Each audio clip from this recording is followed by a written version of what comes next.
Oh, God. Hey, everybody, welcome to the Run-In. I'm Nick Narrow, and the guy over here is Cory Bresser. He can introduce himself, too. Hello. And you're watching our wrestling commentary show. I think that's the first one. Describe it. The opening contest. We're going to be doing color commentary / play-by-play / a bunch of bullshit over Monday Night Raw. So. Oh, good. We can swear. Oh yeah. Fuck yeah. Why not? Well, I wasn't sure what your stance was, and I was going to wait and feel you out, but luckily you took care of that in the first minute. But so, my alrighty. stance on swearing is I'm all for it, all the time. Well, I had that feeling, but I wasn't sure if that would extend to the podcastery. So, yeah, good to know. Of course. So yeah. So. A great man once said, "It's cool to swear, ladies and gentlemen." Wait, what great man said that? CM Punk. Oh, right. CM Punk did say that. Yes, he did. So see, kids, listen to CM Punk. It's cool to swear. I will. I will listen. I'll listen to everything he says, except that he won't be on my television tonight, so that sucks. But, so, He might.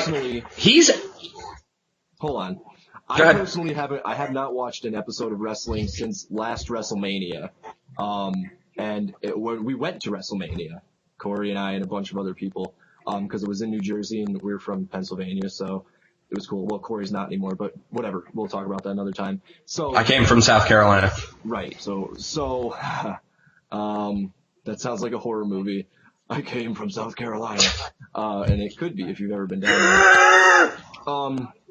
So yeah, so we're starting this podcast. I'm going to start watching wrestling again, obviously. Now, I mean, let's point out, you've been watching wrestling your whole life. Oh yeah. It's not like, it's a recent development. You just kind of stopped watching it for a while, which a lot of us have done. I was pretty disenfranchised with everything that was kind of going on, so I stepped away for a little bit. It's happened before in the past, though. Probably the early 2000s, I took about like a year or maybe even 2 off. I don't even know, when Brock Lesnar was like everything, and I just couldn't. Yeah, unfortunately, we're gonna have to do a lot of talking about him tonight. Yeah, that's a thing, but whatever. Whatever. So we're gonna talk about, analyze, make fun of this whole thing, and hopefully entertain you guys for 3 hours. If you watch, because Lord knows Raw isn't always entertaining for 3 hours. What's that? Lord knows Raw isn't always entertaining for 3 hours, so hopefully we can add to that. The commentators are not always the best, but well, neither of us are Michael Cole, so we already have an advantage. Oh yeah, of course. A monkey in a diaper is better than Michael Cole, to be honest with you. A monkey without a diaper is better than Michael Cole. And I mean a monkey without a diaper that's just pooping everywhere. But the image of a monkey in a diaper. A monkey without a diaper that's just constantly pooping into its hand and throwing poop at you, still more entertaining than Michael Cole. A monkey. So I want to bring one thing up. And I actually thought about this last night, and I thought this would be a good topic to bring up for our opening contest, our inaugural podcast. What is the difference between a belly-to-back suplex and a German suplex? I still have no idea. I've been watching wrestling since 1994. You know what? I think the differences are subtle, but Google is my friend, and I'm going to look it up right now. Yes, work the Google on the internet machine. I'll vamp. The reason I know why it was 1994 that I've been watching wrestling, because the first pay-per-view I ever watched was the 1994 Royal Rumble. You may know that as the one where Lex Luger and Bret Hart were declared the winner-losers. That is also partially why the Royal Rumble is my favorite pay-per-view of the year. Even when I couldn't afford it, I still bought it because it was the one thing I would not miss. If I could get one pay-per-view a year, I would always make sure to get the Royal Rumble. It's my absolute favorite, even when it sucks. Okay, so first of all, I want to say that if you type in belly to back suplex versus it all automatically fills it in with German suplex. It says here on Pro Wrestling Wiki page that a German suplex is just a variant of a belly to back. So it's pretty much the same thing. So the German came after. The belly to back came first. Yes. Okay.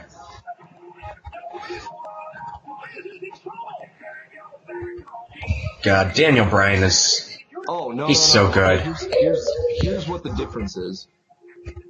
Belly to back suplex is when your head is underneath the arm of somebody. Like, you know what I mean? Like, you grab them around the waist, but your head is under their arm. Like, in their armpit. German is the variant where you don't do that. You just grab them and throw them. Oh. That's according to this fair enough. Wiki page. Which makes sense. Well, there you go. I thought that would become more of a topic. And Google has foiled my plans. The problem is that it's like... Okay, so Raw's on, everybody, by the way. It just started. We were done watching Chris O'Donnell's sad face, and now we're watching recap of WrestleMania, which I heard all about. He's always going to be Robin to me. Chris O'Donnell? Yes. Yes. Every time I see him because I always turn on Raw a little early, and I see Chris O'Donnell, and all I see is Robin, Gaia from God of War, and I don't know, I actually like LL Cool J, so I don't really compare him to anything, but... You don't see, D'Artagnan? Oh, and the chick from Lost in Space. Lacey Chabert? Sure. Is that her name? Which chick from Lost in Space? The younger sister? Yeah, that's Lacey Chabert. Oh, well, she's on there too. On what? That show? Yeah. Oh, man. I'm gonna have to watch that. NCISP, CSIM, and LLP. I don't know, whichever one it is. She's been one of my celebrity crushes for years. Since Lost in Space, to be honest with you, actually. That would be creepy, but we were that age when that movie came out. Well, yeah, exactly. She's a little bit older than us, like by 2 years or something like that. Really? Huh. Yeah, I don't know. Didn't know that. Yeah, she was older than us when the movie came out. So, as things happen, she stayed that much. As they do. They do happen. Okay. By the way, you missed out on one of the greatest things ever in the history of professional wrestling last night. Oh, yeah? Yes. What's that? What did I miss out on? Stephanie McMahon in very tiny shorts. Oh, I saw pictures on Twitter. It was fantastic. Maybe they'll show it on... It was my favorite thing ever. Recap. Stephanie McMahon is utterly beautiful, and I would do very, very, very inappropriate things to her. I would do things I'm not comfortable with doing if she wanted me to do them to her. And she probably would, because I'm sure she's into weird stuff.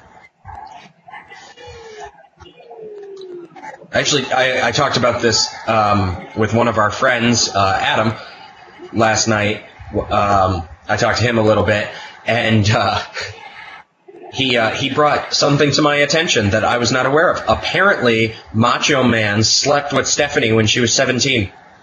Oh, that's a rumor. That's just, unconfirmed. Nobody knows for sure. I hope it's true. I hope it's true. Because I love the Macho Man. 17. According to all the rumors, her age varies. Well, all the ones I read said 17, and that's not That's... Shh. Oh, here he is. Our WWE. What's that? It's totally still illegal. Depending on the state, I suppose. Hey, in some states, like, 14 is legal, so 17 isn't that bad.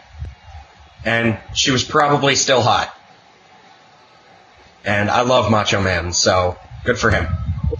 It's like when you found out that Kelly slept with Jericho. It's like, that's awesome. And it's like, well, Jericho was married when it happened, and it's like, still awesome. Not that I advocate cheating. It's bad and it's wrong, but Jericho's awesome and Kelly was really hot, so good for him. He was also a lot older than her. Can I tell you something I saw today on one of the gaming YouTube shows that I watch?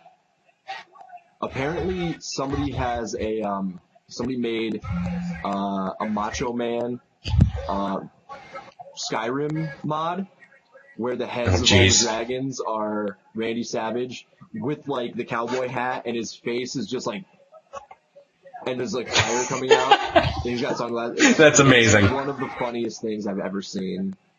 I'm going to have to look that up. Yeah. But yes, our WWE World Heavyweight Champion, Daniel frickin' Bryan, so awesome. Even though I'm pretty sure he's going to lose the title to Brock Lesnar tonight. No, but he'll just be like Rey Mysterio. Lose to everybody, he just won't lose the title. That's fine. I love Rey Mysterio. I was so happy when he became he was World Heavyweight Champion. Actually, he was both. He was only WWE Champion for like an hour. But he was World Heavyweight Champion for a few months. Either way, love him.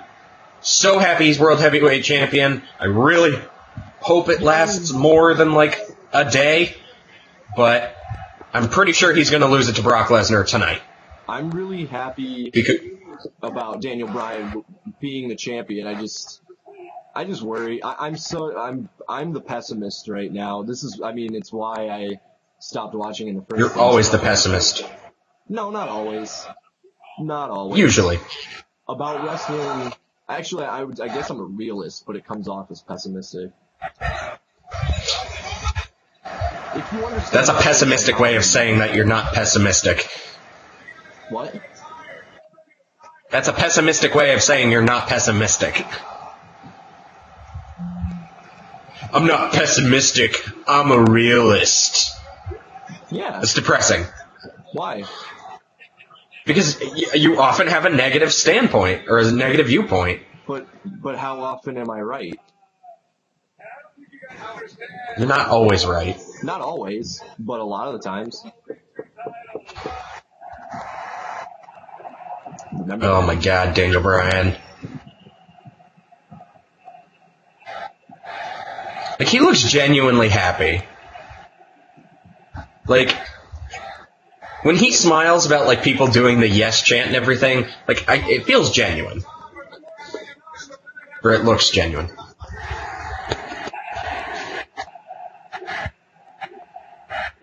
By the way, in the future, just so everybody knows, I will not be on my phone.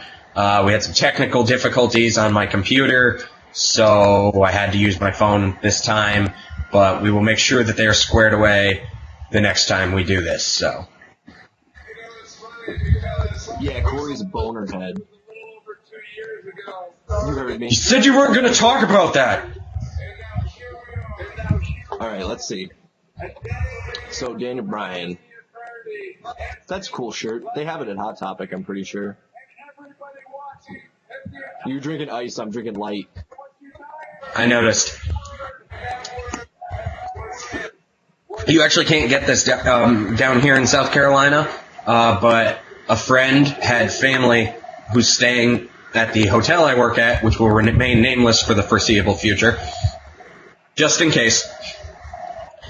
But brought me a care package and included Keystone 30-pack of Keystone Ice.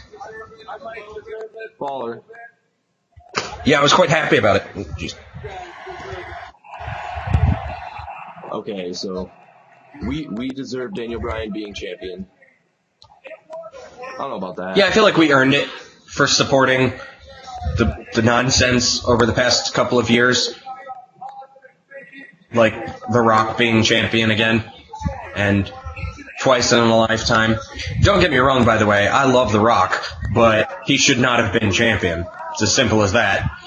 And The Rock versus John Cena was billed as once in a lifetime, and we saw it twice.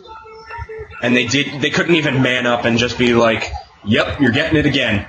And that's just what's happening. They were just like, "Oh my gosh, we get to see this amazing match again that we said you were only going to see once ever." Apparently he got hurt too. Yes, he did. That match. Yes, I did hear about that. Or he didn't get hurt, and he's like, "Just tell everybody I got hurt, and that's why I'm not coming back." That's possible too. Oh, is Triple H using this music? I hate this music. The Bow Down to the King? Yeah, he's been using that since he stopped wrestling. I hate it. There were actually, fun fact, there were 2 live performances of music at WrestleMania this year for People's Entrance. Oh, yeah? Yeah, Randy Orton and Bray Wyatt both had live music played. Interesting. Yeah, it was. It was really cool. I do have to say that I've said it for years, and I'll say it again now that I have some place to say it. Triple H with a shaved head, way better. Way better than what his long hair. I hated it for a long time. I'm okay with it now. It's fine. I hated it for... I was a fan immediately, because I've been saying it for years. Since Evolution, his hair got real bad during Evolution time.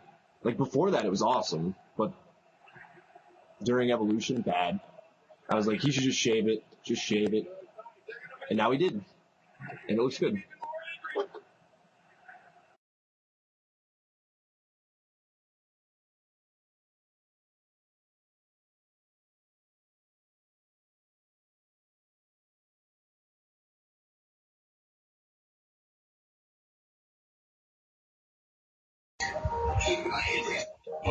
Okay, cool. So my internet cut out and lost the call. Awesome. Huh. Anyway. That's why God invented editing. Yeah. Well, there's gonna be, 3 minutes missing of this video?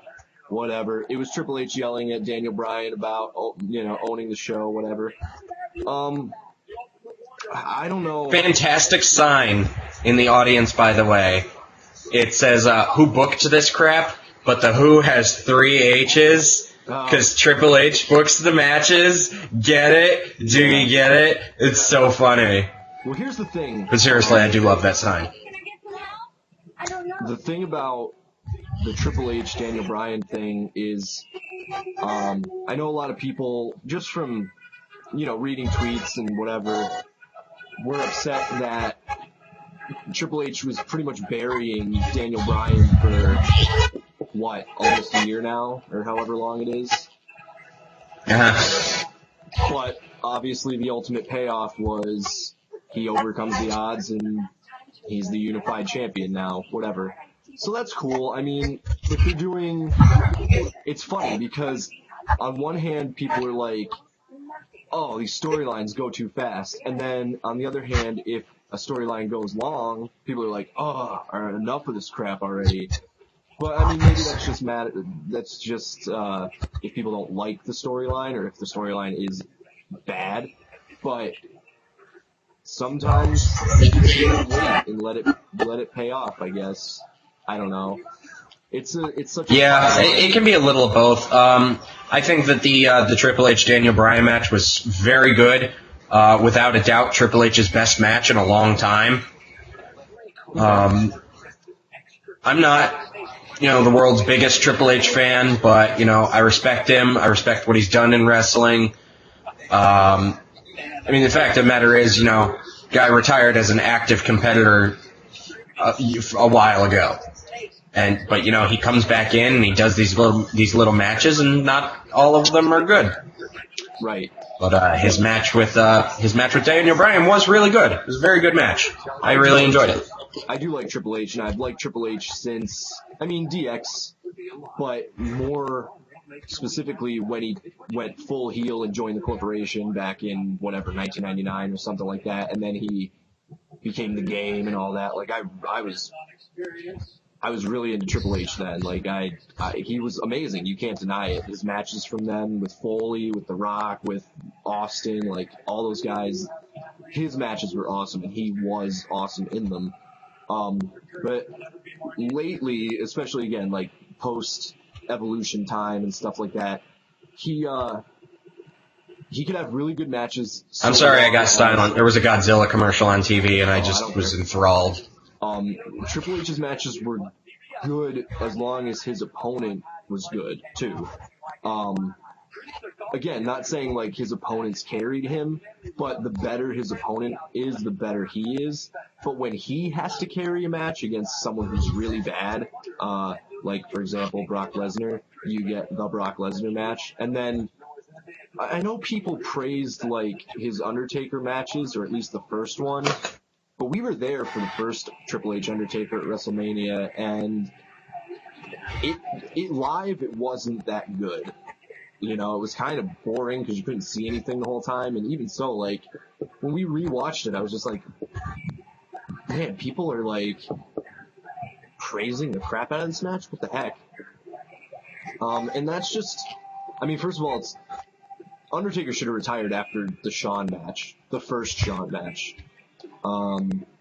That was by far one of the best matches of all time, let alone just an Undertaker or a Shawn Michaels match. But it was just hard to top that, ever. And Triple H could never do it because he's not a high flyer, Yeah, both Shawn Michaels matches were really, really good. Obviously the first one was better, but they were both really, really good.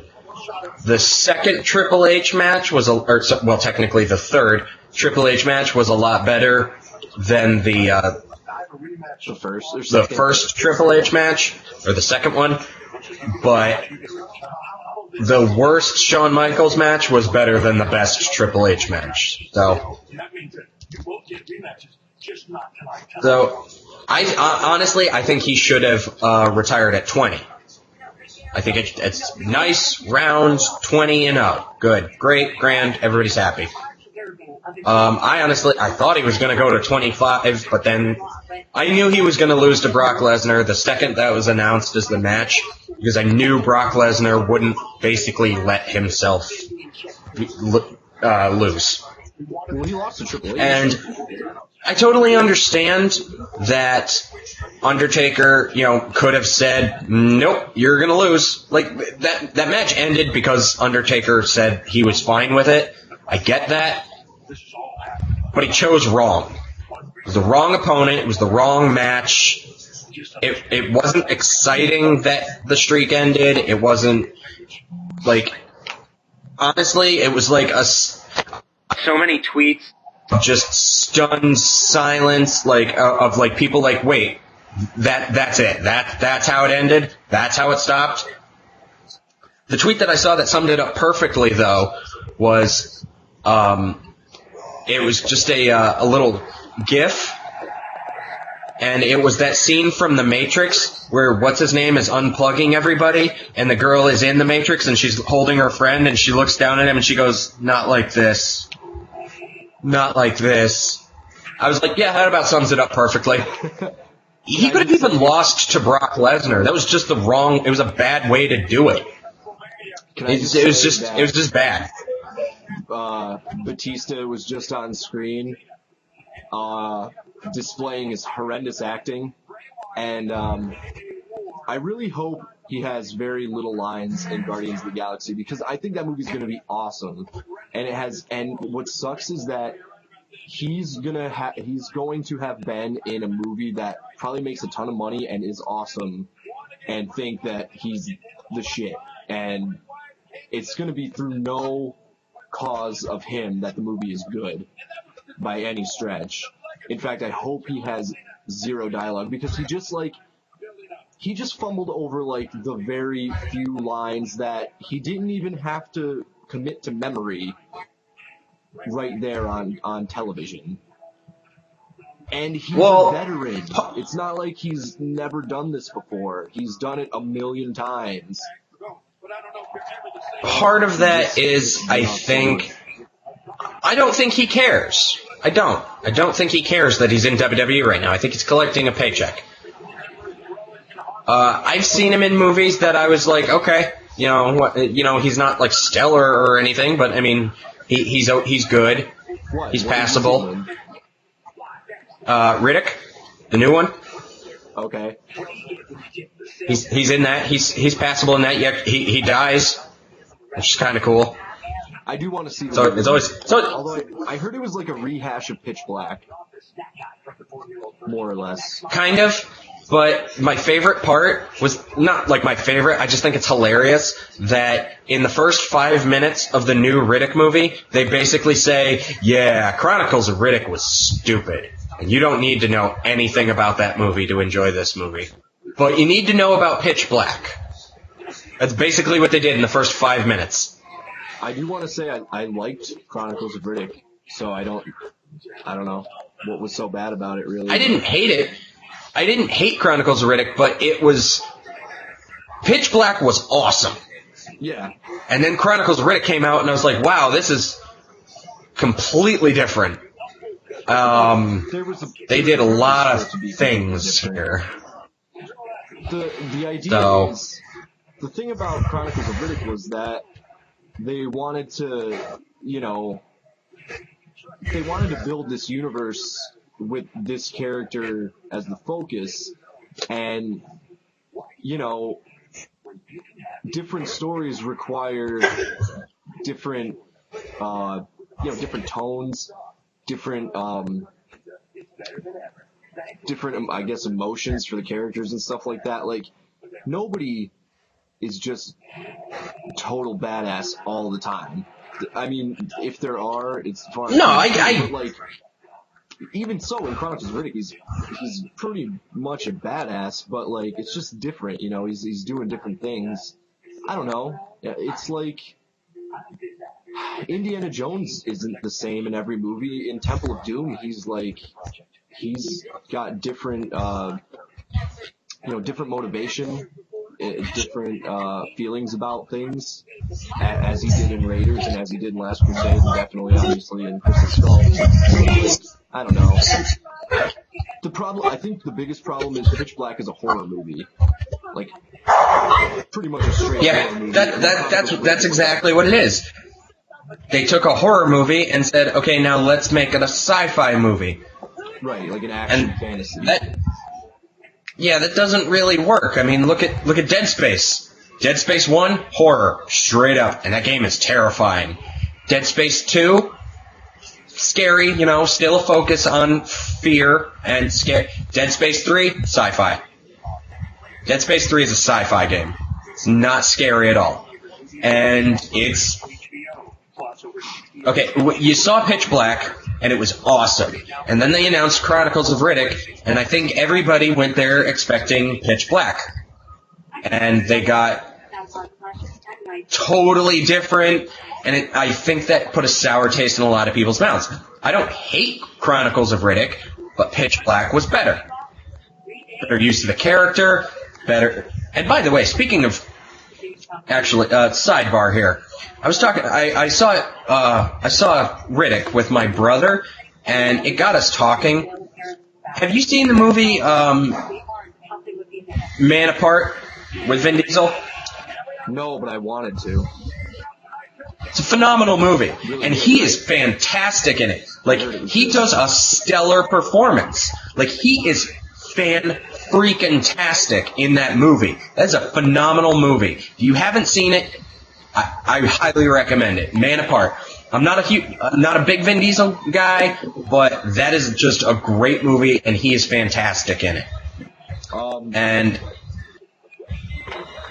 I just like when people talk shit on Vin Diesel, I just tell them, "Did you see Man Apart? Watch that movie, then come talk to me." Yeah, I feel like he gets like typecast a lot and then just does it because maybe he's afraid like he won't get to do stuff if he doesn't do the stuff he's offered or whatever. But I don't know. I mean,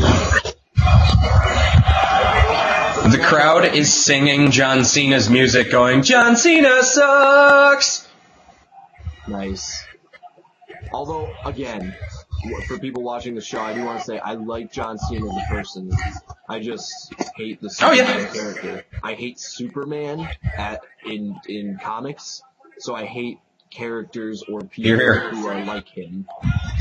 It's just unnecessary. Yeah, in the very off chance that Greg Miller sees this podcast, as much as I think you're awesome, sir, you're wrong. Superman sucks. Awful. He's boring. Awful. And it's funny that you say that because with like I said before, the Bray Wyatt John Cena match at WrestleMania was stellar, by far match of the night, and it just had the wrong ending. And I feel like that ending was basically WWE saying, "Fuck you guys, John Cena is never going to be a heel. Just never going to happen. He makes us way too much money." Plus, there's a lot of that charity work, and, I mean, he's super involved in charities, and I'm sure he'd still do that, but, it's possible that, like for Make-A-Wish, kids might not want to see John Cena anymore if he's a bad guy, and, that's... I mean, like you said, I love John Cena as a person. He is a great guy, very, he seems very humble, and loves wrestling, loves his fans, and he does all kinds of charity work, and it's fantastic. WWE just I don't like what they do with him, but there's nothing you can do about that. And I personally can't stand people who say he can't wrestle or who's not talented. I mean, Punk and John Cena had one of the best matches of the modern era at Money in the Bank. It was a phenomenal match. And then a couple of weeks later on Raw, they had like a WrestleMania quality match just on Raw. John Cena's best ever match was probably the Shawn Michaels rematch the night after Raw when they went for an hour. Do you remember that match? I don't think I do. It was I don't even remember what WrestleMania it was, but it was the year Steve died. But Shawn and John Cena had a WrestleMania match, and then the night right after WrestleMania, they went for an hour on Raw. Started at 9 o'clock and it ended after 11, so it might have been longer than an hour, but that was probably one of his best matches. But I do have to say, John Cena's sloppy, at least now. Yeah. That's my main gripe with his wrestling, is that he's sloppy. It's not that I don't think he knows any more than he performs or anything like that. I'm sure he does. But we already know, he's held back by the fact that he has to try not to get hurt all the time, pretty much, so he can only do certain things. And he still ends up getting hurt, so what does that do? But, the other biggest problem I have with John Cena is that he's wasted potential. He's just wasted potential. The beginning of his career in WWE, when he was, doing the rapping thing, not the very beginning when he was wearing the biker shorts and stuff, but when he started doing the rapping stuff, he was awesome. Everybody loved him. Mm-hmm. Everybody loved him. Kids, adults, everything. It was awesome. He was such a cool anti-hero. And then all of a sudden it's Superman. So, whatever. Yeah, and I mean, the guy, he's probably a multi-millionaire at this point, so I mean, I'm not going to fault him for, doing his thing. No, I mean, that was a cool move. And, they go on and on about it, but it's really true. I mean, the guy gets a reaction out of fans whether they're cheering him or booing him, and that's always a good thing. Yeah. I mean, John Cena gets booed more than some guys who are trying to get people to boo them. And, you need people to get booed. You need people who are like, bad person. I mean, it's all part of the show. Right. So, all right, we can go back to John Cena, but I just wanna mention this. Cory and I had a sort of bet, I guess, about the Need for Speed movie that came out like maybe a month or two ago. Cory said it was going to bomb completely, but it didn't bomb. I didn't say it was going to bomb completely. I said it wasn't going to be like it wasn't going to be a huge success. You said very clearly on Twitter that it was going to bomb, and it didn't bomb. It didn't explode either, but it didn't bomb. I saw it. I thought it was very good. It's got a really good score on Rotten Tomatoes, or pretty good score on Rotten Tomatoes and on IMDb. It's a 7 point something or other. I just looked at it, and it made its budget back. So probably see another one. My big thing with it was just like, you see so many crappy video game movies, and this just seemed like another example of it. Like, they took the idea of the point of the Need for Speed games is racing. Yeah. That's pretty much it. There wasn't really a plot to most of the games. Probably, I'm sure one or two of them had like an actual storyline and everything. Most of them just didn't. They were just racing. And they like, so basically they just said, hey, we're gonna take this name and use it to try and make money. And that doesn't usually work. You're right, and by all rights, everything you said should have been a concern, but honestly, it was well done. They had a great cast of people, a great cast of characters. The dude who plays Howard Stark in Captain America: The First Avenger was in it. He was the bad guy. That's cool. Michael Keaton was in it. He was awesome. Aaron Paul from Breaking Bad was awesome. The rest of the supporting cast was really good. The supporting cast in movies like that, you tend to get the dude, like the breakdown where it's like, oh, this dude is the nerd and this dude's the mechanic and this dude's the jerk and whatever. Well, it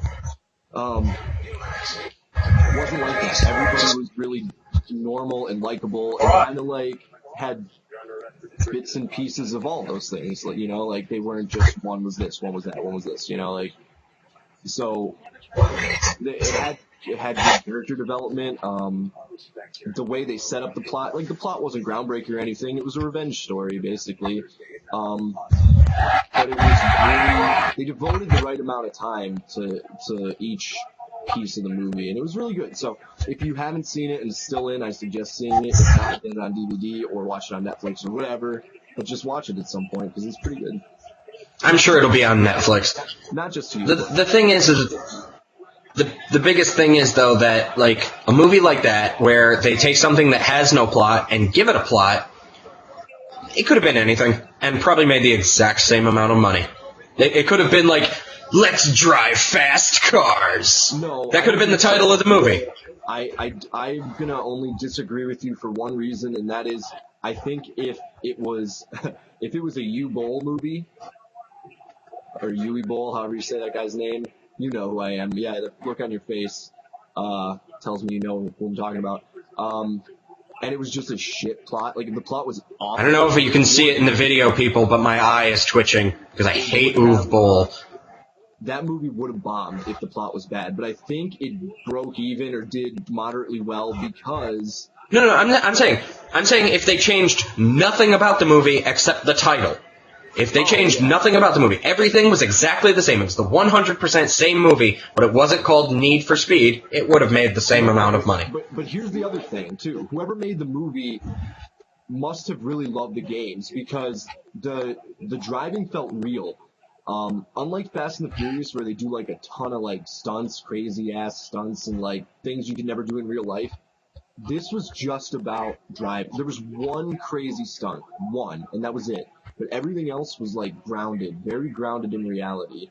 Well, sort of. But still things you could do. But you feel like when you're watching the movie, you feel like you're playing the game, even down to getting chased by the cops. You know what I mean? Like it feels very, very much like Need for Speed. Man, I'm glad we're talking about movies on this wrestling podcast. Well, what the fuck do you want to talk about? It's John Cena against the Wyatt family. Okay, cool. Well, let me point out the fact I absolutely love the Wyatt family. Bray Wyatt, real quickly becoming one of my favorite wrestlers of all time. No, I know. And it's just like... he's another one of those Cinderella stories that or one of those he's not supposed to succeed stories that I eat up.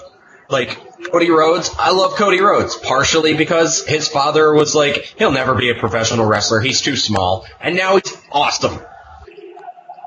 Bray Wyatt, when he was Husky Harris, everybody was like, he's too fat. They literally told him, you're too fat to be on TV. So what did he do? He lost some weight, trimmed up, and took an acting class. And now he's amazing. He just had the best match of the night at WrestleMania.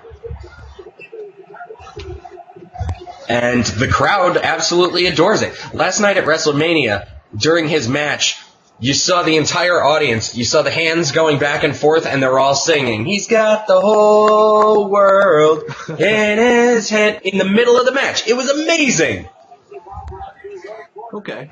Uh-oh. No. Ginger battle. Ginger fight. Ginger fight. The battle of the soulless ones. I'm pretty sure this leads to Cthulhu. I don't know anything about Cthulhu other than he's got the tentacle face. That's pretty much it. Hilarious that the team of faces is getting booed and the team of heels is not. That was okay. Sheamus just did a rolling senton onto somebody with somebody on his shoulders. Sheamus is Luke Harper and Eric Rowan. Sheamus is pretty good for a big guy. I like Sheamus. I thought I was going to hate Sheamus as a face because I liked him so much as a heel. Yeah. But I really like him as a face. He does it really well.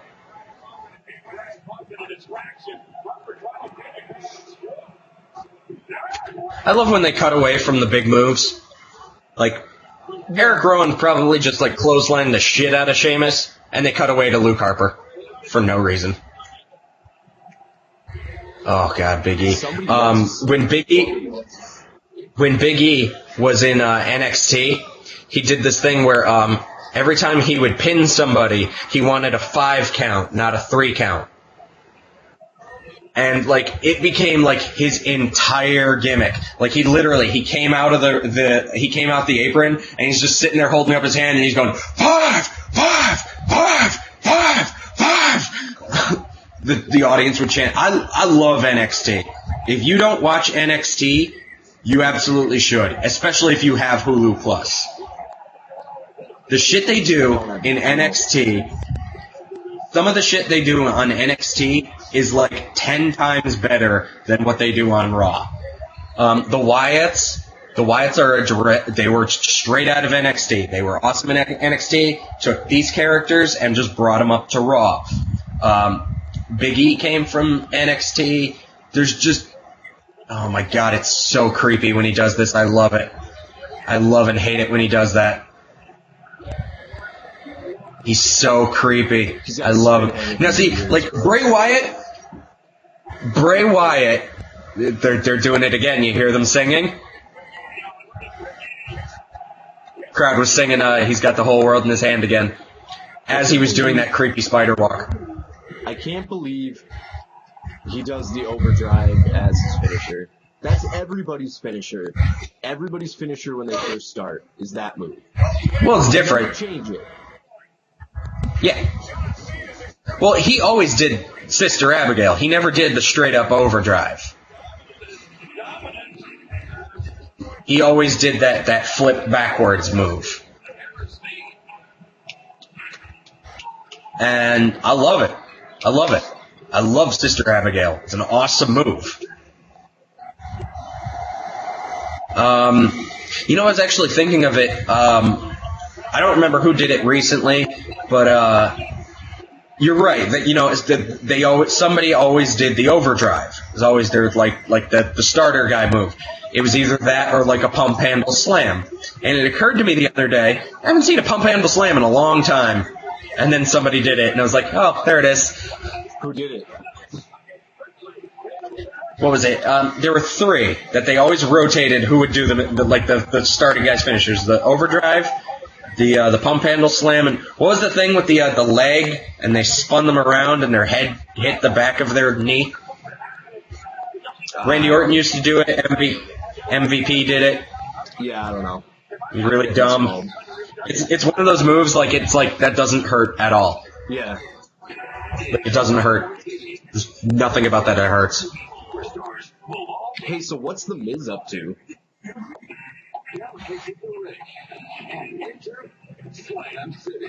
Cory? Oh, is this the WWE Lego thing? No, they're like, that's Claymation. They have WWE Legos now, but they're not Legos. They're some other brand, but. Right. Okay. I want to point this out to pretty much everybody who watches wrestling, and I want everybody to stop freaking out. CM Punk 100% will be back. He is still listed on the active roster. Still. He is on all of their promotional stuff. He's still in he's in this, for crying out loud. And most importantly of all, nobody leaves WWE. If Bret freaking Hart comes back, CM Punk comes back. I'm telling you. Stop crying. He'll be back. No, he's done. I love that you think otherwise. He's done, dude. And you know what cemented it for me? His appearance on The Talking Dead. He was recently on Talking Dead again, and he had them introduce him as Phil Brooks. He was CM Punk before the WWE. He owns that name. He owns it. WWE does not own CM Punk. He does. He's doing that old school thing. He's playing up to the gimmick. But what? Maybe he's pulling a Rock, man. He just wants to be known as his real name so that he can do stuff like The Talking Dead. Right, and then The Rock is still The Rock. That's only because he came back, and heck, they still introduce him in half of his movies as Dwayne The Rock Johnson. So guess what? He'll be back. CM Punk 100% will be back. That's because everyone refuses not to call him The Rock. True.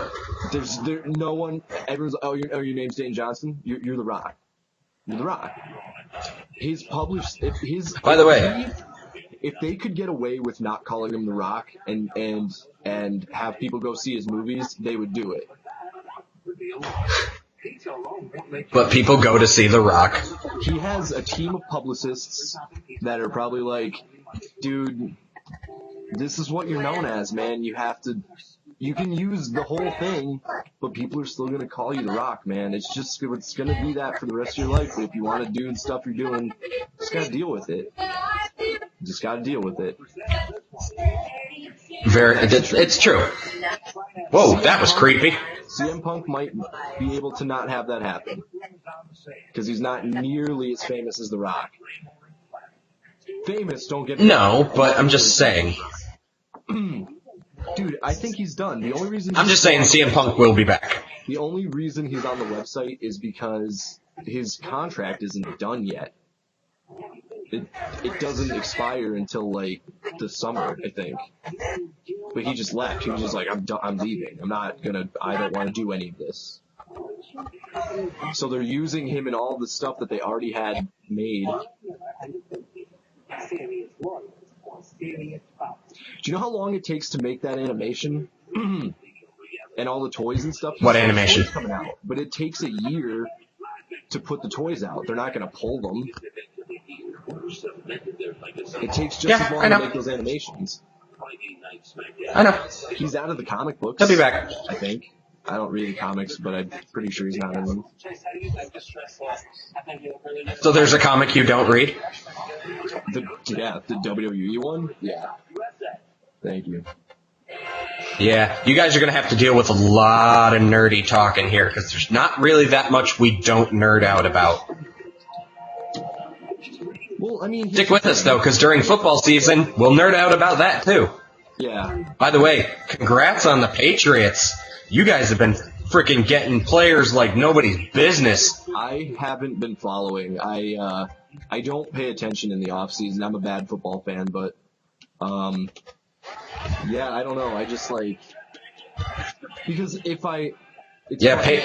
during the season I turn the Patriots updates on my phone so that I see them and whatever, and then especially if we don't get the game in our area for whatever reason, I can see what's going on in the game. Oh my God. Look at Fandango's jacket. Look at Fandango's jacket. You need to be watching this. Look at that thing. Look at him. I love Fandango. I'm surprised he's still a thing, to be honest with you. I'm surprised. I kind of am too, but I think it's... I'm kind of surprised too, but I think it's because I think Triple H sees it now. Triple H he's a good wrestler. He's really good. And I think Triple H gets that now. And he just needed that gimmick to kind of get over with the people. And that's another thing. A lot of people like this gimmick. A lot. The gimmick was over the first day. They were singing the song after 3 or 4 appearances. They were doing that. True. Here's a crazy thing. You know what other gimmick was super over? The pirate. Paul, what's his name? Paul Burchill. Paul Burchill. That was over. What the F? Yeah, but then he got hurt. So? Who gives a shit? Have them do, pirate segments. Anytime someone they really want to shove down your throat gets hurt, that's what they do. They come on and they do segments. Steve Austin didn't wrestle for, a year because his knees hurt, but he was there every week doing shit with Vince McMahon. Hell, he was champion for, 2 months while he was not even wrestling. Yeah, he wasn't, medically cleared to wrestle, but they didn't want to take the title off him. He would wrestle in his jean shorts and t-shirt. In his actual jean shorts, the real short shorts, not the John Cena jean shorts. Jorts. I'm pretty happy that John Cena doesn't wear the jorts anymore. He just wears, cargo shorts, right? Mostly. Oh my God, I love Santino so much. Santino Marella is one of the best people in the company ever. And he's actually a good wrestler. Oh yeah, he's amazing. Well, they've put him in big matches. Remember he almost won the Elimination Chamber. Yeah. The year that Daniel Bryan won the Elimination Chamber. Santino was the final opponent, and they had a solid match. He hit him with the Cobra. Just Daniel Bryan kicked out. The Cobra. Come on, man. Are you really gonna... He hit him with the big finish. That thing that finishes everybody. Well, that is his big finish. But it's awful. It's awful. It's the worst. Oh, please. 90% of the finishing moves don't do anything. It's hilarious. No, some of them could probably hurt. By the way, speaking of Emma, that's another NXT person. Who's that? Which one? The women in NXT are generally really good. What's that? Which one is she? Blue or pink? The one tapping or the one? The one who is just dry humping the air. Her. She super trying to be in this. The horribly awkward one with Santino. Yeah, she's Australian. I think I heard she was hilarious, in real life. Oh, she is. Funny. I would believe that. She's. Yeah. In NXT, she's so funny. She had this thing in NXT where that was her music, and she does that dance, and she's just a real goofball character. And one night at NXT, somebody came out with a bubble gun, and as soon as Emma came out, started blowing bubbles, and she's doing that dance, popping the bubbles, and it became a thing.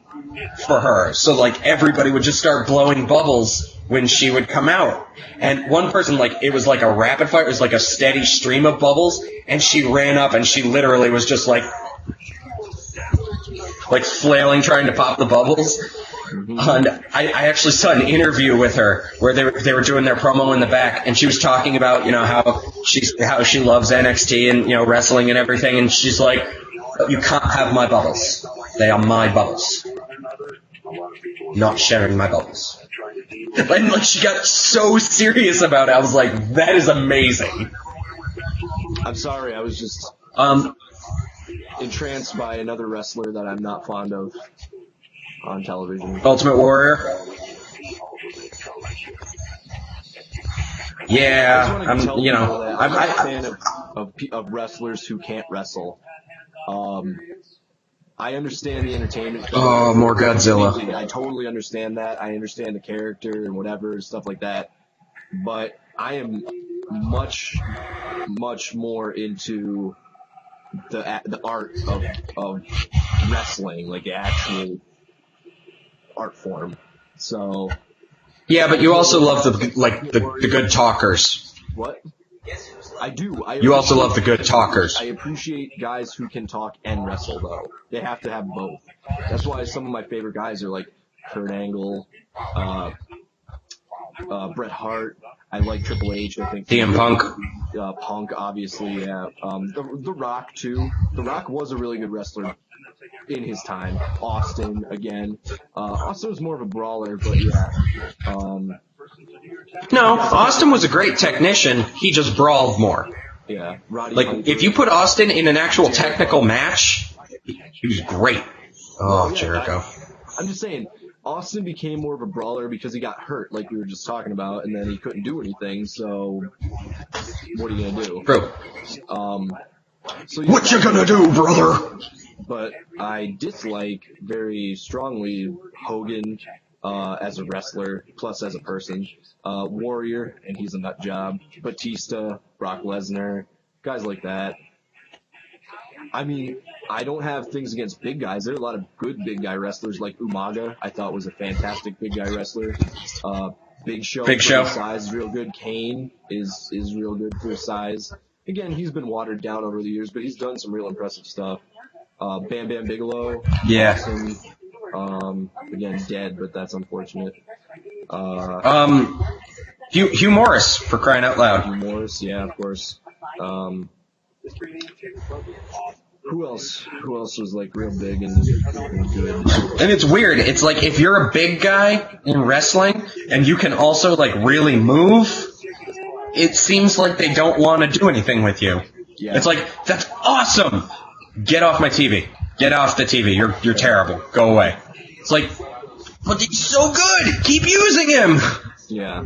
I don't know. I don't understand WWE logic. Well, someone once said to me, and I think it was probably Adam or Steve, but WWE is like at its. Oh, I thought I lost you for a second.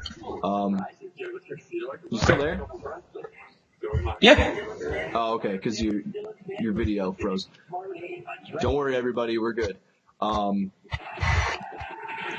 WWE is like cookie cutter wrestling, basically. That's what it is. Which is fine, and it's not always the case, but mostly. It's like, if you're a big guy, you play the big guy role. If you're a small guy, you play the small guy role. If you're a 6'4" white man, then you could probably be the champion. But, you know, that's just how WWE works, so I don't know.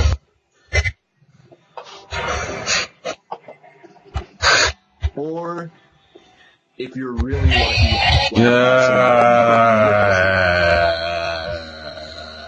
great, my favorite guy in the entire world.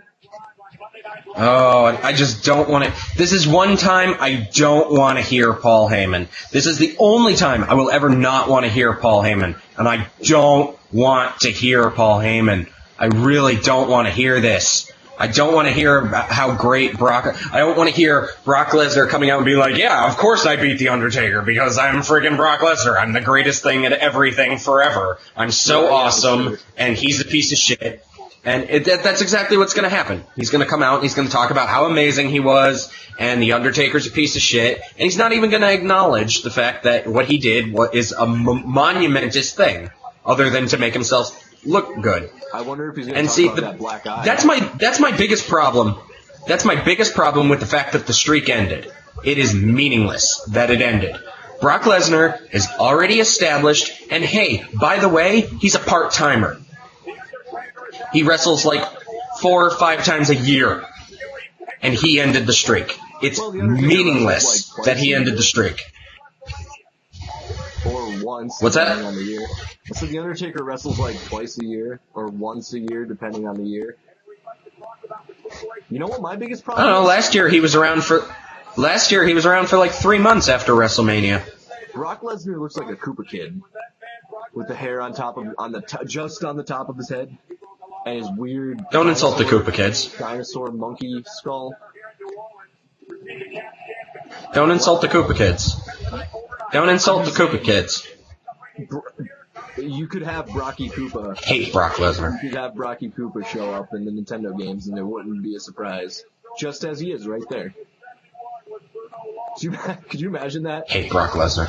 Super Mario World 2, which is actually Yoshi's Island, which doesn't make sense. So Super Mario World 3, it is just like Brock Lesnar, just like, and you have to be Mario and jump on his head, and he's like, ooh.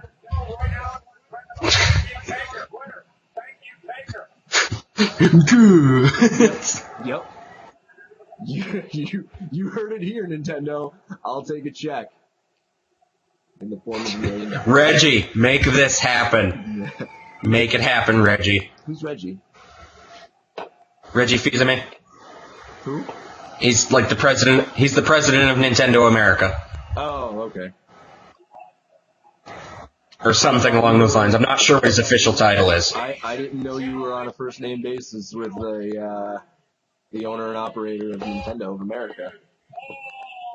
Well, he's not the owner of Nintendo America. He's the president of Nintendo America. Difference. And if I were going to be on first names on some basis, yes, I am. If I was going to be on a first name basis with somebody in the video game industry, I would hope it would be Shuhei Yoshida. Because that guy's the man. Shuhei Yoshida is the president of Sony Worldwide. And he is the coolest frickin' person ever. He was the one in the video. He was the one in the video of, this is how you share games on the PS4. Here you go. That was him. He's also the guy who, when the Xbone came out, he sent a message over Twitter congratulating Microsoft on the release of the Xbox One. He's a real classy guy. He's also hilarious. Congratulations on the release of a console that nobody's really buying, but at least they're buying it more than the Wii U. Oh no, they're buying the shit out of the Xbone. The system's selling really well. It's just not selling as well as the PS4. That's what I mean, though. What? That's what I mean. Oh yeah. The only reason the Xbox is gonna sell is for the Halo fanatics. At this point, anyway. And even then. No, Call of Duty. Oh, it's Call of Duty. Call of Duty Xbox too. Exclusive? It's not an Xbox exclusive, but it might as well be. They greatly favor the Xbox. The Xbox gets like early releases of all the DLC if it comes out on on the other systems. It's heavily favored on Microsoft, which suits me fine because I don't play first-person shooters. So yeah. We should probably pay attention to this, and I do want to say I'm glad Paulie Dangerously lost the ponytail. Looks way better. I mean, he still looks like a sleaze, but less of a sleaze.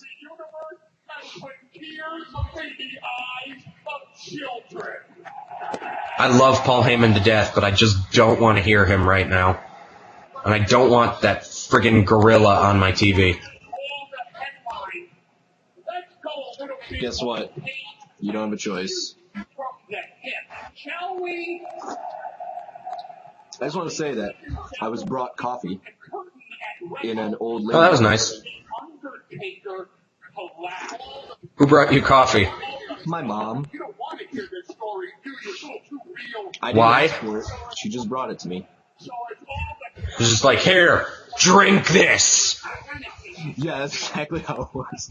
Could you imagine if my mom, if she just came down and I'm like looking off to the side and she has a mug of coffee and I'm just like, oh, is that for me? And she's like whips it in my face. And just like, ah! Like, hot coffee all over my face. Son of a bitch, and smashes it. That sounds like something your mom would do. No, it doesn't. It sounds like nothing at all that she would do. I just said she brought me a nice cup of coffee, and you're like, yeah, that bitch. She would spray that in your face. That escalated quickly. That's not what I said at all. All I said was she brought it down and she was like, here, drink this. You're making up words, sir. I'm gonna rewind the video. You said all of that horrible stuff. Okay, so you're gonna be editing this video a lot to make me say those things. I'm also gonna be editing dicks into your mouth. Well, I mean, I kind of assumed that was gonna happen. Balls on your face. You're gonna be a Balchinian. Stupidest fucking thing in the history of movies. Kay, he's a Balchinian! I'm gonna stop watching this movie now. That was the second one, right? John Bradshaw Layfield and those two other things that called their stood up and gave a standing ovation along with 80,000 other people in the Superdome. Superdome, Hogan, not Silverdome. That was hilarious, by the way. Wait, you mean to tell me that people thought that Hulk Hogan wasn't going to fuck up his lines and be retarded on live television? No, I think everybody expected it. It was just fantastic. Basically what happened was Hogan came out and he called it the Silverdome about 4 times before then he goes, I know we're in the Superdome, brothers. I haven't, he's like, just so you guys know, we are in the Superdome, not the Silverdome.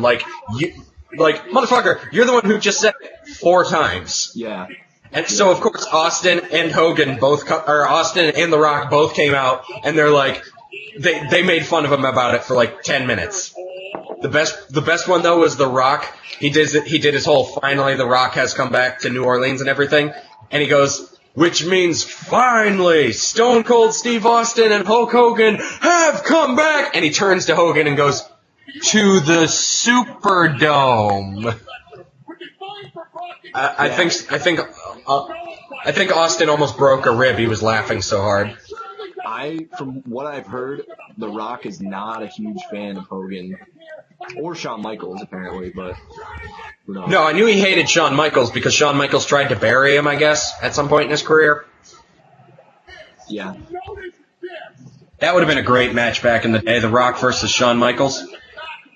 Would have been, yeah. Would have been a great match. This man. You're just you kind of wobbled for a second there and it popped into my head. I was fixing my shirt. It was riding up. Oh, is that what it was? It was, yeah.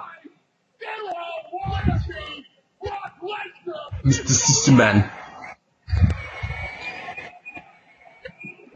You are Sissy Man.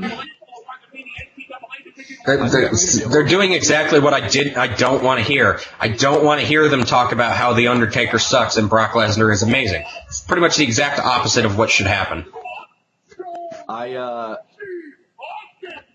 Yeah. I have no basis for any of what's going on because I didn't watch WrestleMania and I haven't watched, this is the first I'm watching in a long time, so. No, when I say I haven't watched, I just realized I opened a beer while I already had a full beer. But generally, no. What's that? What'd you say? I opened a beer when I still had about half a beer left. I'm not sure why. Cory's drunk. No!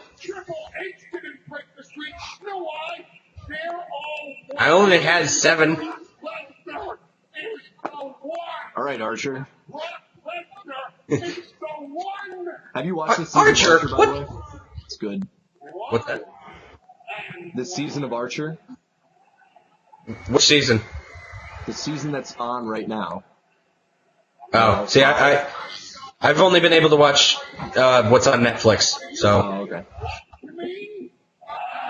Well, my favorite line in that series, my favorite line from that series is when he's like drinking a gin and tonic or something, and somebody's giving him shit. It's like, I thought you said you were gonna quit drinking. He's like, well, yeah, but not all at once. I mean, if I stop drinking all at once, I'm too afraid that the collective hangover would literally kill me. Yeah, there's that one. My favorite line is, I think it's in season 4, the last season. Did you watch season 4 or no? Yes. The most recent one on Netflix? It's the one. Yeah, that's the one where it starts out where he thinks he's a burger maker. I think so. I don't know. Tell me. Bob's Burgers. It is. I watched it. Tell me if this episode rings a bell. Okay. Archer's mom is in a hotel room with a dead body. Ring a bell, and then everyone comes to the hotel room, and then they pretend to be having a dinner party because a police officer shows up. Yeah. Yes. That wasn't at an apartment. That was at her house. That wasn't season 4 either. No? No, that was an earlier season. So, but then it was probably 3. The best line is Archer saying, what's more romantic than a dildo party / murder? That, to me, that killed me. That killed me when I heard him say that. It was the funniest line ever. And that's way out of context, but if you watch Archer, you know what I'm talking about. If you don't watch Archer, you're missing out. So. Yeah, if you don't watch if you watch Archer, you know what he's talking about. If you don't watch Archer, fuck you. You don't chew Big Red, fuck you. Hi, I'm Ricky Bobby, and if you don't chew Big Red, fuck you. Hi, I'm Troy McClure. You may remember me from such films as... Oh, God. Troy McClure. I gotta tell you guys, if you're gonna watch this episode, especially if you made it this far into it, which is an hour and so many minutes now. A little bit more because we lost 10 minutes. Right. Cory is really good at impressions, so on our other show, which will be much shorter than this show, it's called Bogus Features, obviously, we're going to be watching cartoons, some of them utterly ridiculous, some of them horrendous, and some of them awesome. It just depends on what we can. And not just cartoons, probably TV shows as well. Yes. For example, the first 3 that we have lined up are, we're going to watch Pokemon since it's on Netflix. I want to watch Avengers Earth's Mightiest Heroes, because that show is really great show. Good. And the third one we're going to watch... Hercules, The Legendary Journey. No. The third one we're going to watch is the Teenage Mutant Ninja Turtles, The Next Mutation. And then we'll watch Legendary Journeys after that. But... Oh, God. Hercules... It's pretty bad. That Turtles show is... For the time. Yeah. It was pretty good. I still love that show. Episodes. An hour? That'll have to be a special series then. Because I'm trying to stick to, like, TV shows which are, like, roughly 20 minutes. That doesn't seem Right. I would love for us to have a feed of the television, but I think our videos would get taken down if we did that. So, basically, this is hard to do. You just kind of have to know what happened on wrestling and hope we talk about it. But we're also supposed to have another host on this show. Well, I'd like to... couldn't make it for the first show, so that's unfortunate. But the other show, we're watching only Netflix stuff, and we're going to have a starting point. So you could watch the show while we talk over it, if that's something that interests you. There's a lot of shows similar to that on YouTube. Basically, think of it like a Let's Play, except that you play it and we talk over it. And it's kind of like bullshitting with your friends, except that you can't be a part of it. It's also a bonus track, an audio commentary. Right, like a director's commentary, basically. But we are definitely not directors. No. We're just drunks. Oh yeah, we'll be drinking as well.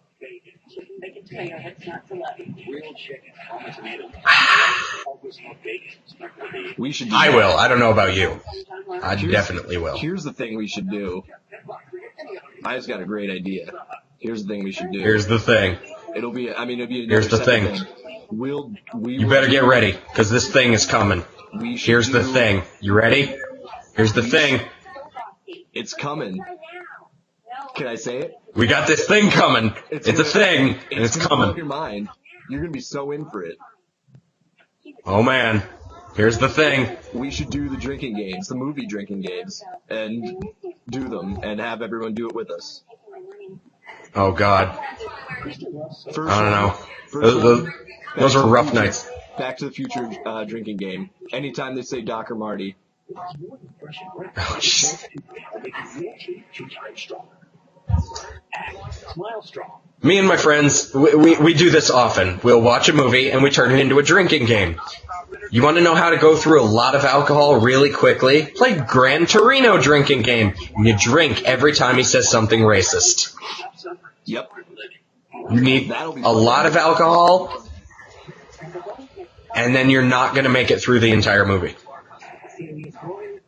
Hell, you might not make it through the first half hour. Yeah, you're a pussy. And then there's Street Fighter, the movie, the drinking game, where you drink every time Jean-Claude Van Damme was French, and every time somebody flexes. Again, I don't really remember the most of that movie. The most of that movie? Have you never seen it before, the drinking game? You've seen it? No, I have. Okay, cool. Yeah. I was gonna say, The movie's so bad it killed Raul Julia. See. Yeah. So anyway, yeah, we'll probably. Yep. I don't know how often we'll do this Raw commentary. Maybe. I mean, if it goes Holy well, you guys shit! like it, we'll do it all the time. But if not, we'll do it less and less and just make it a special thing. Oh my god. That's what they're doing with him? Really? Holy balls. Who is that? Okay, sometimes when people come from NXT, they do get a completely new character. And it's really fucking weird. Yeesh. That guy's character in NXT was Leo Kruger. And he was like this big game hunter in Africa. And he beat the shit out of people. Violently. Like he was their big time bruiser. And that was not what that was. He actually did the finisher that Curtis Axel does now. I don't know what that is. You hook the person's head, like if you were doing a stunner, and then you like flip them down, and you drop to your knees, and you like roll them down, and they land on their face. How the hell does that work? I don't know, you're basically slamming the person on their face. It's one of those moves like where your body is only doing this because you have to do it for the move. Like your opponent, it's like there's no reason for them to spin around, but they do. It's kind of like the overdrive, where they do that reverse DDT and the person spins around for no reason. I literally cannot picture it in my head how that would go. Are they wrestling each other? No, they're wrestling for the tag titles. Orton. That's how Justin, what's his name, just said that. That's the ring announcer's name, right? Justin something? Justin Roberts. Roberts, yes. I like Randy Orton. So wait, did you answer A lot of people are real... I like Randy Orton too, but... What? Did you answer me before about what The Miz is doing? I don't think you did. Where's The Miz? I didn't even hear you say it. I asked you like 3 times. Not really much of anything, unfortunately. I am a big fan of The Miz. Very, very happy when he became WWE champion. He's not really doing much of anything. And it's actually funny, because he kind of got buried after he missed a spot with R-Truth, and R-Truth went over the top rope and landed basically flat on the ground. Right, Triple H got really pissed off at him, almost fired him. And then Daniel Bryan did pretty much the same move last night, and Triple H didn't catch him at all. And I bet you Triple H didn't almost fire himself. Oh, double standards. So, did the Usos just get the same tattoo as The Rock? I don't know. It's a similar tattoo. I know, not the exact same, but it looks pretty close. I'm not being racist. Well, They just aesthetically look similar from far away. you're being gayist. That's a thing now. Gayist. How do you We should spell get that made into t-shirts. How do you spell that? Y-O-U-R-M-O-M.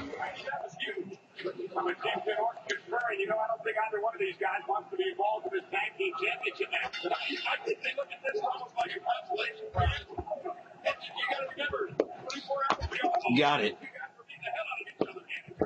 You got that down? Did you write that one down? I Is that for the t-shirts? Is that going on the t-shirts? Gaysis. Sweet. WOYRMRM.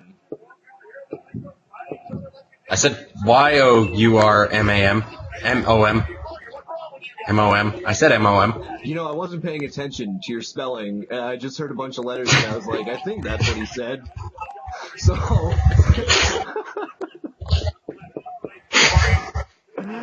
I should put an annotation at the beginning of this video that the good parts don't end up happening until much later.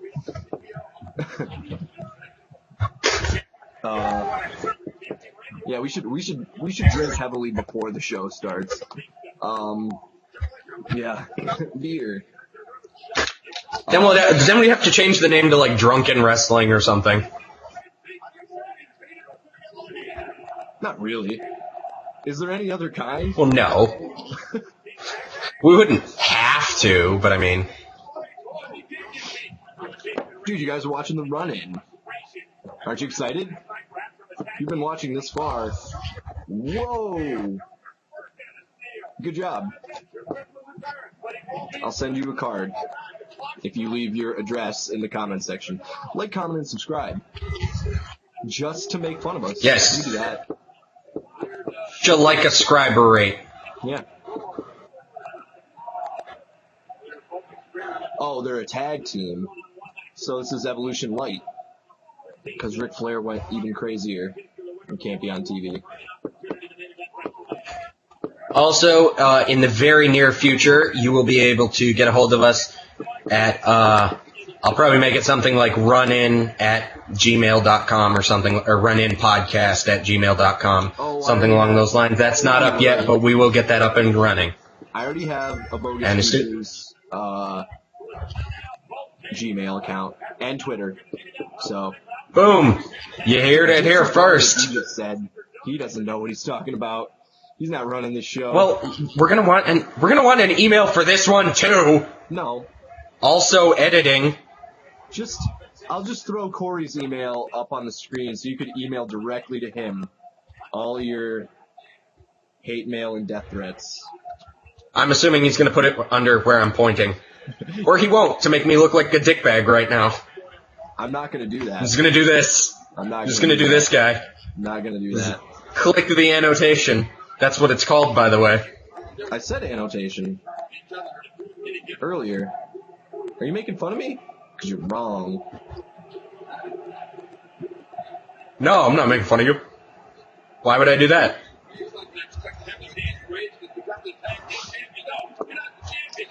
Oh, great. Is this going to be a thing now? Is this actually going to be a thing? Is Evolution Light going to be a thing? No. I'm still amazed. God damn it. I'm still amazed that Batista went from, like, yay, Batista's back, that's awesome, to, boo, Batista, to, why is this guy on my TV? How long Like, did it take? he went from the hottest return He went from the hottest return to get off my TV right now in like 16 seconds. He went from like The Rock to Sylvester Turkai in about 3 weeks. You know what's sad about Sylvester Turkai? Elijah Burke. Elijah Burke. Oh, he was amazing. Awesome. The Elijah Express, that move was sick. And now, I don't know if he's still in TNA. I know he went to TNA, but who the fuck cares about He TNA? was. Sorry, dudes. Yeah, TNA Like sucks. TNA.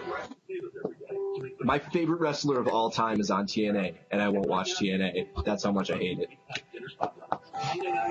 A wrestler I really, really like is in TNA, and I still won't watch it. Sting was there. That was dumb. Fuck, Sting wasted his entire career. Not entire career. He had a big, long career before TNA started and WWE bought WCW. But he could have been amazing in WWE for the last, 10 years or more? Bummer. He could have been Undertaker 2.0. He could have had the same exact career probably. Maybe. Ideally, but Similar. way better than fucking wrestling Jeff Hardy while he's on 7 different kinds of drugs. Yeah, that match lasted, 3 moves? Fucking Jeff Hardy. I can't stand Jeff Hardy. He's a big old pile of poop. I hated That's Jeff what Hardy he is. always. I used to like Matt Hardy, and now he's big dumb shit too, so I retroactively Well, dislike he just kind of... Matt Hardy just kind of became a crybaby. No, dude, he's a total fuck up. Haven't you read it? I haven't watched wrestling for a year, and I've still heard messed up shit about him. He got arrested like a few weeks ago because he beat up Rebby Sky, his girlfriend or whatever. Or they got in a fist. They Didn't know that. Fought each other. What? Didn't know that. In a hotel room, they like fucked up a hotel room or something, and I could be mismanaging my facts, but it was some sort of domestic altercation. And that's the least of the things. I mean, he's got drug charges all over the place, and also being a crybaby as well. Yeah, he became a real big crybaby. He's just like, I mean, there are tons of dudes who get misused in WWE, and then they get let go, and they just kind of go, hey, that happened, whatever, I'm over it. And then there are Matt Hardys who just cry about it for years and years. Stop. Well, there's nothing you can do. It's like Let them, everyone understands that stuff backstage is messed up. We know it. You don't have to blow the whistle all the time. Once is a shoot interview or two is enough. I think he just went overboard. Yeah. I lost all respect for him. So I'm really waiting for the that WWE Network logo to become the actual new WWE logo, because it's much better. What the hell? Well, this is a nice surprise. Rob Van Dam is at least on TV for this one evening. I'm okay with this. Love Rob Van Dam. He came back a couple of months ago for like a month, and then he just was gone again. And I was like, "Well, what happened?" He was like, "It's like there and back again." I gotta tell you guys a quick story about the time we sort of met Rob Van Dam. It was back when they brought back ECW, and Rob Van Dam had just won the championship, like the WWE championship, and then immediately got a DUI for pot and stuff. Well, me and a couple of our friends went down to Philly. They were having an ECW, I don't know if it was a house show or if it was a televised thing, but either way, he was still the champ. We brought a sign that said RDUI, held it up in the crowd, and when he came out, he saw it and pointed to us. And then when the show was over, we waited at the gate at the end, like a bunch of creeps, and had the sign held. And when he was driving out, he drove past us a little and then stopped and rolled down the window. And he's like, "The guys with the RDUI sign, come here." So we went up to his car and he handed us his tape. We have his tape, his wrist tape. He gave it to us and he was like, "I love the sign." He had real good humor about it and laughed, and it was a real cool experience. He was a real cool dude, and I imagine he's probably a real cool dude in normal life all the time. But yeah, that really made me respect. I know he reads a buttload of comic books. Yeah, there's that too. I mean, I like that about him as well. So, yeah, Fast Times at Ridgemont High. It was good. Good story. There's a little bit more to it than that, but I kind of just wanted to get past it. Hey, you watched Saved by the Bell, right? Yes, of course. What was Kelly's last name? Kapowski. Thank you. I was at work the other day, and somebody who was staying there had a Kelly Kapowski t-shirt on. Just t-shirt, Kelly Kapowski. I was just like, who didn't love Saved by the Bell? That show was the best. Dude, I even love the College Years. I love the College Years theme song more than almost anything in my life. No, that's not true. That's an extreme exaggeration, but I like that theme song. We're standing at the edge of tomorrow, and it's all up to me how far I go. Standing at the edge of tomorrow, today. Hey, I'm in a band. We just lost all of our followers. All 2 of them. No way, they're gonna And sing. one of them's me. If you didn't quit watching the video, comment the lyrics of the Saved by the Bell theme song. Either one. All right. Now this is a legit thing. This is the thing now. Seriously, people, comments. Which did you prefer, Saved by the Bell or the College Years? And if you answer correctly, which is Saved by the Bell, you will win absolutely nothing. There's nothing wrong with the College Years. It was all So make sure, comments, right down here, in the little box area. Unless you are viewing this on your phone, and then the comment tab was somewhere right here-ish, I think. About right here. This general area.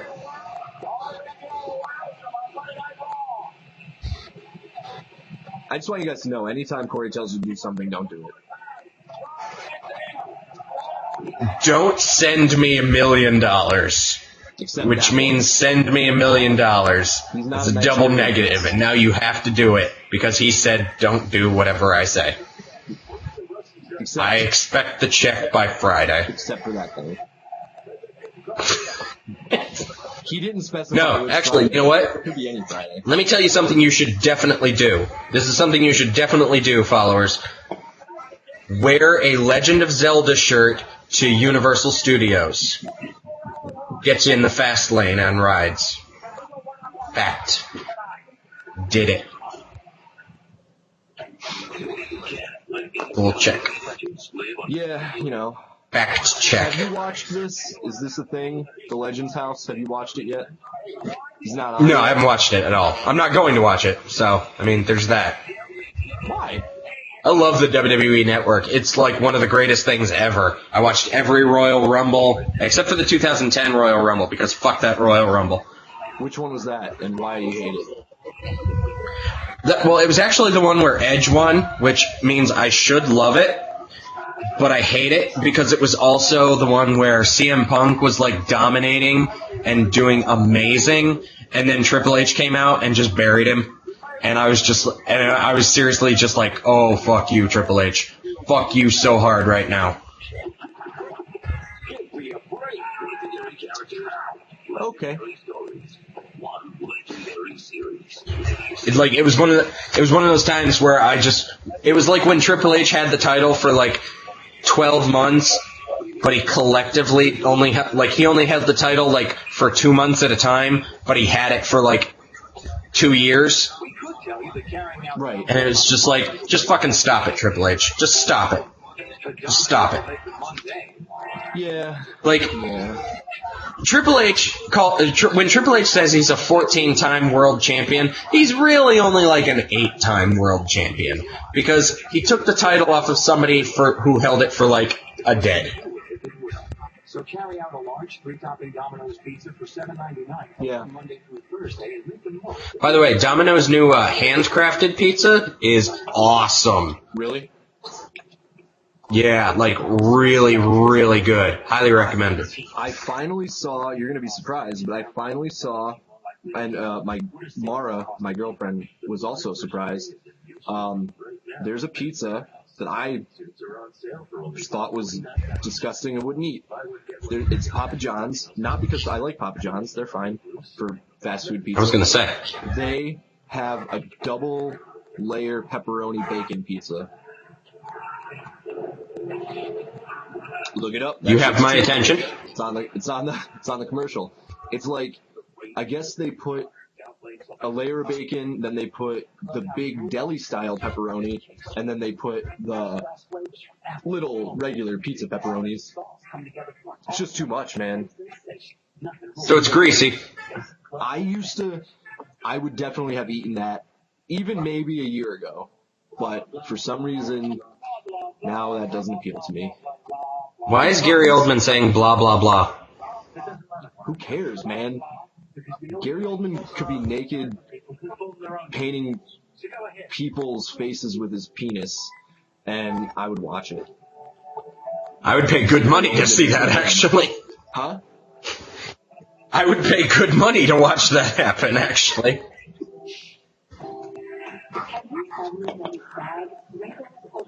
If I'm gonna call a spade, let's be real. I'm just gonna point a happy little bush on your face with my penis here.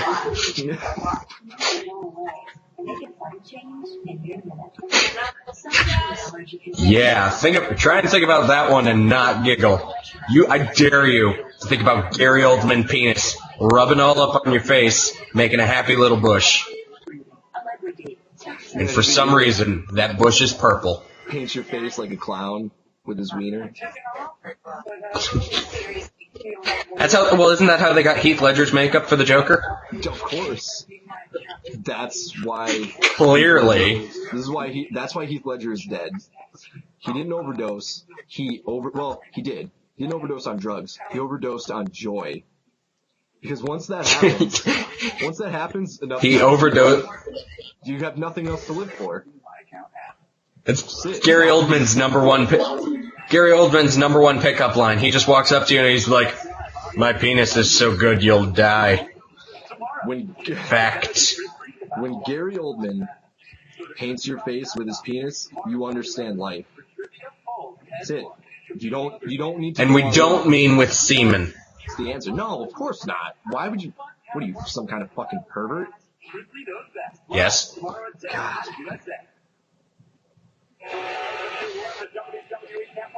You ruined the whole thing. The Journey to WrestleMania starring Daniel Bryan. I thought that was called the Wrestling Road Diaries. Shout out to Colt Cabana. Nobody was thinking about semen and you ruined it. What? You ruined the whole thing. What I'm here for. That face, nightmares. Mm-hmm. That's where you put it.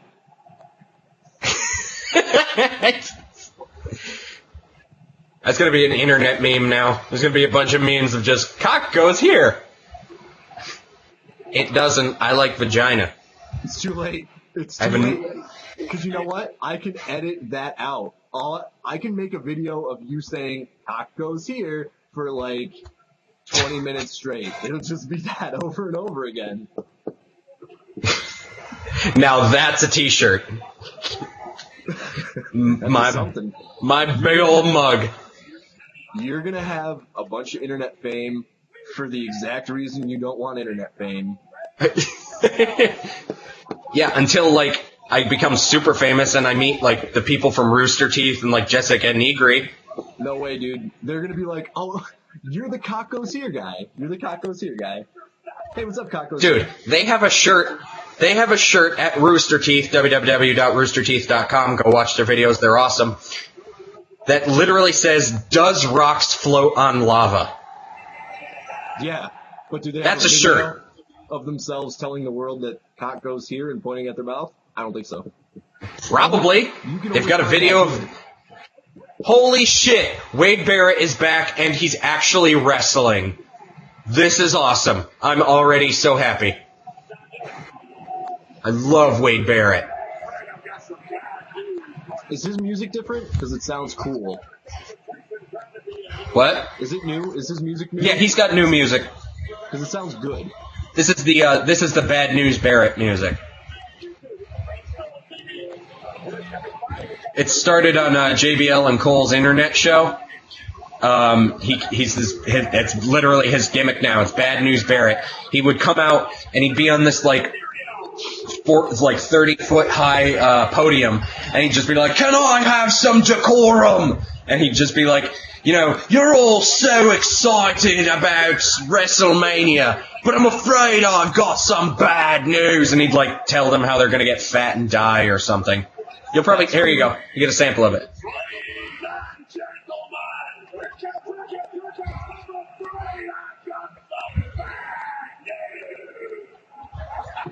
This is awesome. I like the original version of his finisher, the bullhammer, where he spun them, he pushed him and spun him around and then elbowed him. I loved that. That was awesome. Rather than just running up to hit basically doing the OBE. It's hilarious. Rey Mysterio's getting booed. Where are they tonight? Because they are booing all the faces. Unless this happens all the time. I think they're still in New Orleans. Okay. They're still in New Orleans. Oh yeah, well New Orleans Orleans is a heel-loving town, man. I love New Orleans. I love New Orleans. If you're from New Orleans, I love you. Can I come visit? Not with that face, you can't. You said yes. What?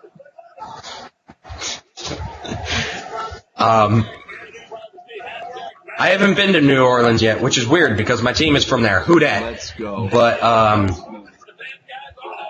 yeah, we should. I would love to go to New Orleans. It's like Let's do it. an 11-hour drive from here. I don't care. We drove to Disney, so we can fucking drive to New I Orleans. know. I'm just saying. Now that's a vacation. Go to Disney World. Then sleep all day and party all night long.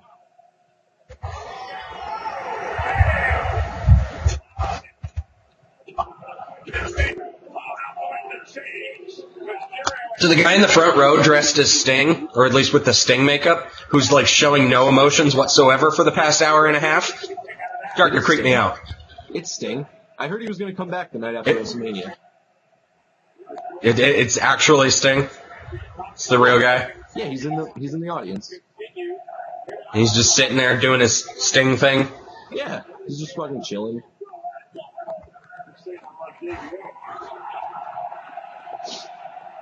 I feel like Dr. Wily when I do that. He comes out on his machine and he's like, wee, wee, wee, wee, wee, wee, and then he comes up out of the saucer and he's wee, wee, wee, wee, wee, and then he goes to his castle and you get the greatest video game music of all time. Do you know what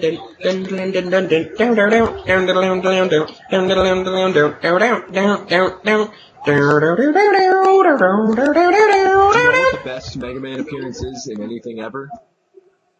Super Smash Brothers? No, Street Fighter Cross Tekken. No, that's fucking horrible. That's the fucking worst thing ever. I was the best. livid Hilarious. when I saw that. So good. I was livid. So good. I think I sent 17 140 character Twitters to Capcom over that. That was so bad. In the Japanese version of the game, they call that Mega Man, not Rock Man. They don't even do it that. They're like, no, fuck that noise. Well, they're just jealous. That's the best Mega Man's ever looked, so I don't know what everyone's complaining about. I hate your face right now. I hope you know that. I do. I hate your face right now. The Barrett Barrage. I love when heels do that. It's such a dick move. And they just turn to the ref after they win and they just tap their wrist like, raise my hand. Raise my hand.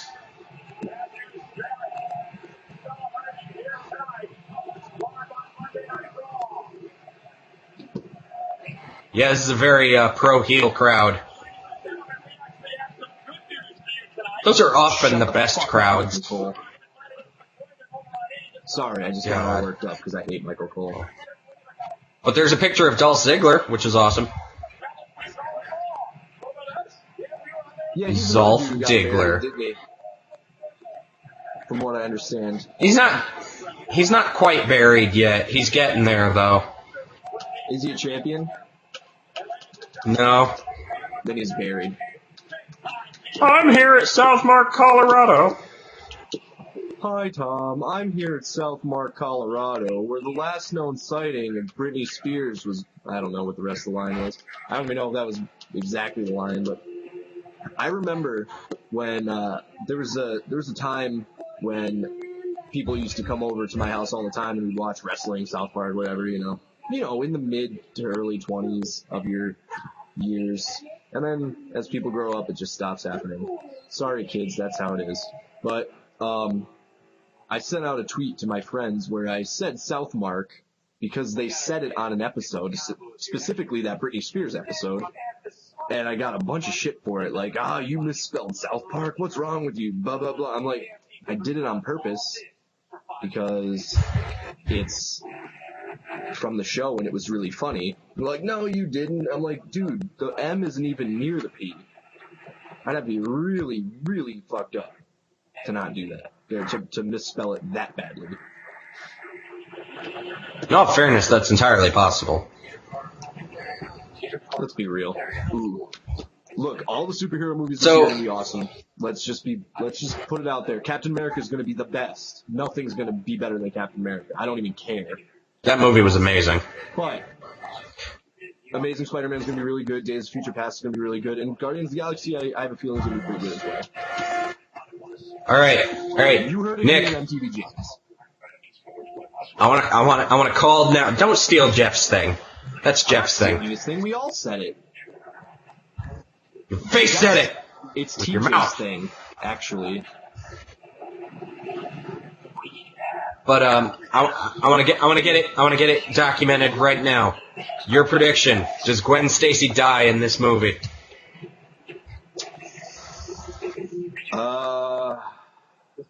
Possibly. I don't know.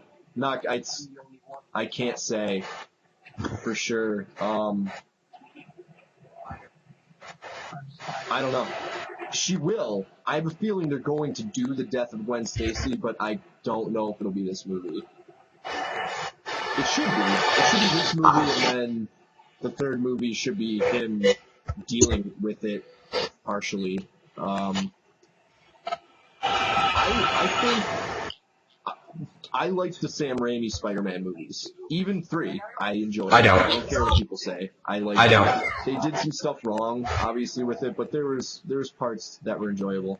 I really, really like The Amazing Spider-Man, and I think this one's gonna be awesome too. Andrew Garfield. Amazing Spider-Man was baller. Yeah, I thought it was. The Sam Raimi 3 suck. They're bad movies. Yeah. All 3 of them, or just number 3? Well, number 3 is a bad movie. The first 2 are bad superhero movies. The second one is by far the best one, and even that one is like, bleh. I liked Tobey Maguire as Peter Parker. I hated Tobey Maguire's Peter Parker. I don't understand why, because I don't know who else would have been perfect for Parker at the time, anyway. But they did stuff, they just skipped stuff that was unnecessary. Like, they skipped Gwen Stacy, obviously, or they put her in 3, but by that point, what's the point? Willem Dafoe was awesome in it, and you gotta give it credit. Willem Dafoe was great. He was awesome as Norman Osborn. If it weren't for the Spider-Man movies, we wouldn't be having this golden age of superhero films right now.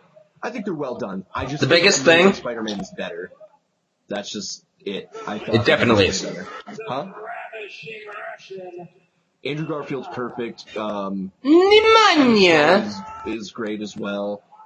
Pneumonia. I have no. Who is this? Her name's Lana. And who is she announcing? You're about to find out.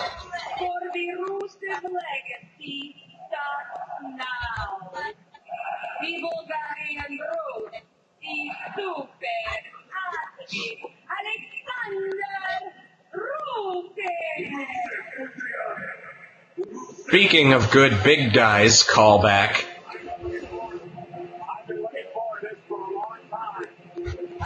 This guy's badass. He's another NXT alum. He's badass. That doesn't say Rusev. That says Pie-Seb. They just really, really want to have Woo. You know Russian it. dudes all the time. Oh, here's your boy, Zack Ryder. He's not Russian. He's Bulgarian. Of course Zack Ryder's about to get squashed. That's what Zack Ryder does. And he's not Russian. He's Bulgarian. Hence why they said, the Bulgarian Brute. They should make Zack Ryder a squash championship where you keep the belt if you lose all the time. And if you don't lose, you hand the belt off to the next person who loses all the time. Shut up. I like Zack Ryder. I'll take my money in the WWE. Yeah, that's not gonna happen. I hope you are aware of that. So, sorry? A man can dream. Shut your mouth. Yeah.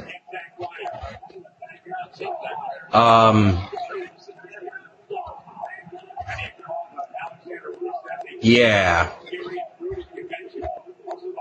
No, if there were a squash champion, it would definitely be Zack Ryder.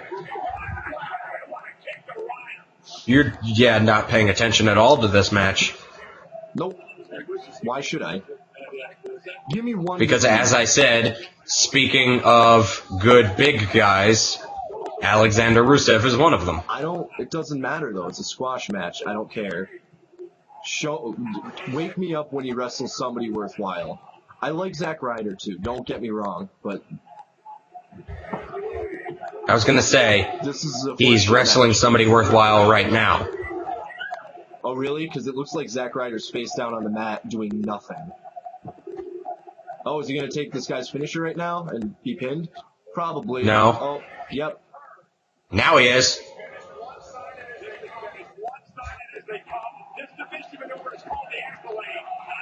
Oh, this Boston Crab is called the Accolade? Cool. His what? Oh no, not Boston Crab. Camel Clutch. You really can't make fun of anything Michael Cole just said at all. I could You because fucked Michael up. Cole's sitting ringside looking at them, and I wasn't paying attention. Well, he calls that the Accolade. That is actually correct. It's a camel clutch, but he calls it the Accolade. You just called the camel clutch a Boston Crab. Yes, I did. Because I wasn't paying attention. No, that's okay. It's an easy mistake. One, you're pulling on a guy's neck, and one, you're bending his legs. I get those two confused all the time. Have I mentioned I haven't watched wrestling in a year? In a year, you forgot the difference between a neck and a leg?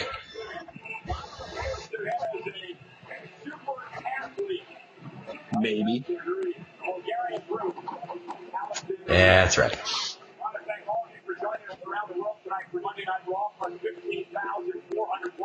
Go do your drugs or something, man. Dave's not here, man. Dude, I don't do drugs. Too expensive. You do pot. You do pot. Currently, no. Makes me paranoid now. currently. I don't have time, dude. That's another thing. That's another thing. That's another thing. That's another thing. That's another thing. CM Punk was at the Hall of Fame. Well, you gotta go to the Hall of Fame. No, you really don't. Undertaker never goes. He doesn't go for gimmick purposes. Undertaker will go to the Hall Oh, of Fame. Trish Stratus, I love you. I will have your man babies, Trish Stratus. Boners. Yeah. I wish, oh man. I wish Lita and Trish Stratus would make gun fingers like this and put them in my butthole. Do you want them to conjoined do the 1,000 years of death to you? What is that? 1,000 years of death?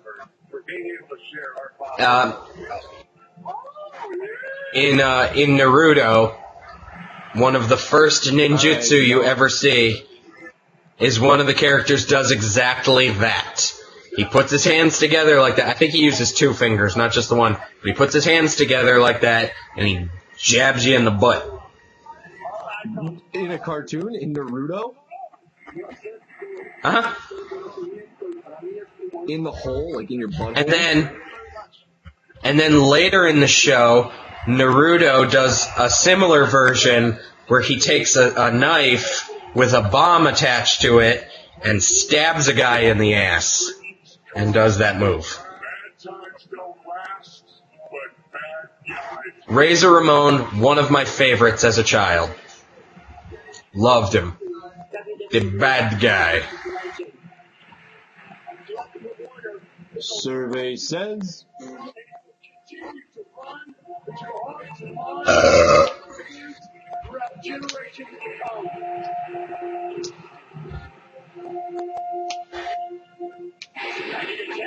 Why did Linda McMahon induct the Ultimate Warrior into the Hall of Fame, by the way? I assume it's because nobody else wanted to. That's probably exactly why. No, call a duck a duck. The Ultimate Warrior was huge in the 80s, and thusly should be in the Hall of Fame. No, of course. He was one of the biggest stars of the 80s. But I have to pee. But everybody hates him. Oh, so, alright, I'll vamp. So I guess this is my podcast now. Forget everything that guy just said. What do we got now? We got a commercial for The Hobbit. I liked The Hobbit. Well, actually, I loved The Hobbit. The Unexpected Journey. That movie was great. The way that one was set up, I was like, this could be better than Lord of the Rings. This could be their better trilogy. Then I saw Desolation of Smaug, and I was like, okay, that was still really cool. The guy I was with fell asleep during it, which sucked. But I really liked it. I enjoyed it. I thought it was good. It doesn't bother me that none of my friends want to see it, because personally, I don't mind going to the movies by myself. I mean, if I want to see something in theaters, I'm gonna see it in theaters. And if I can get a movie theater to myself, that just makes me feel like a baller. Funny story, actually.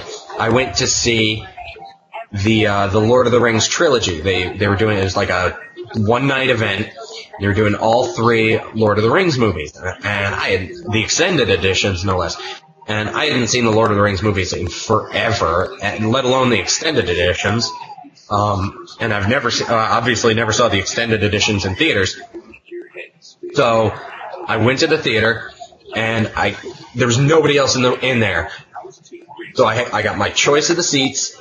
I was comfortable. It was great. And like the manager of the theater came in and she like poked her head and she's like, "Hey, how you doing in here?" And I'm like, "Oh, I'm great. Everything's fine. This is good. This is awesome." And she left and I was just like, so not only do I have this giant screen to myself, but the manager is making sure that I'm happy. Like, if nobody shows up in the next 20 minutes, I'm taking my pants off. And then like 15 minutes later, people started to show up. I was like, damn it. I full on would have watched Lord of the Rings with no pants on in the movie theater. Which is probably why I'm not doing this podcast from prison. Because they would have arrested me. Oh, look, Nick is back. Hi, Nick.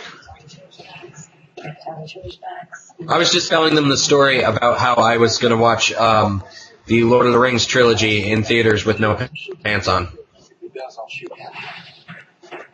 Did you? But then people showed up, so I kept my pants on. Yeah, that was a hell of a day. I wasn't there with you. I was there with 2 other No, people. because I was here. And, man, that felt, I felt like I walked to Mordor and back after that theater experience. Have you watched, And by the end of it, have you watched the Simple Walk to Mordor? No. It's a couple of the guys from Rooster Teeth, and they go to where the Shire was filmed and walk to where Mount Doom was filmed. So they walk from the Shire to Mordor. Okay. That's cool. I thought so. That might be worth checking out if I remember. You won't. Now this guy, this is another guy, friggin' great. Cesaro, formerly Antonio Cesaro. Not sure why they dropped his first name, but yeah, Cesaro is awesome. He's a guy with a future, hopefully. He's had amazing matches with Sami Zayn, better known as El Generico. Ole, ole, ole, ole, ole, ole. Holy. Love El Generico. He had amazing matches with Sami Zayn in NXT. Oh, look, the Ultimate Warrior's here. That means we can talk about more interesting things. Okay, so you were saying earlier that the Ultimate Warrior was big in the 80s and thus deserves to be in the Hall of Fame and blah, blah, blah, whatever. Yeah. Just for the fact that he's so well known, he should go in the Hall of Fame, whatever. But he was the first instance, maybe not the first instance, but one of the instances of a Batista-like guy where he couldn't really do much, and nobody's stories of him are good. Like, almost everybody shits on him and thinks he was fucking arrogant, who wasn't even talented. So, take that for what it's worth. Yeah. So what video games are you playing right now? I'm still trying to make my way through Assassin's Creed 3. I play that off and on at Mara's because she has it there. We're about like a third of the way through it, but I have Black Flag and I need to beat 3 before I play Black Flag.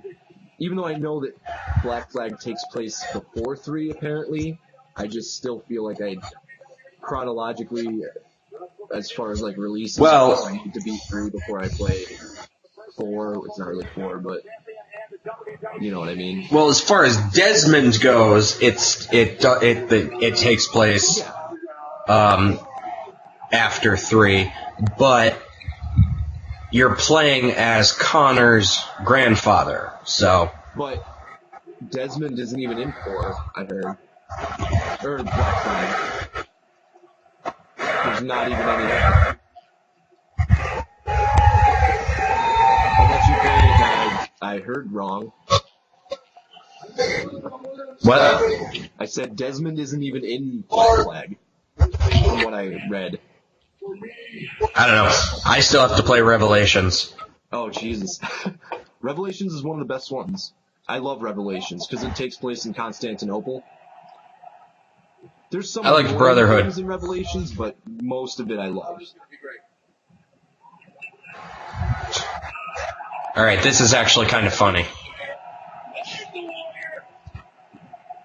Is it funny? Well, then, you shut up, Warrior, and let me do the talking. This is actually kind of entertaining. Yeah, this is my entertained face. Talent becomes a legend on their own. I bought the HD remake of Final Fantasy X and X-2, so I'm playing those again. They have absorbed my life. I played the Lego Movie game. That was awesome. The Lego Movie was awesome. Yeah, the game was just as fun. I played I got Lego Marvel off of GameFly. Oh my god. I beat that. That's like the best Lego game, and also one of the best Marvel games you could ever get. It was good. I had fun with it.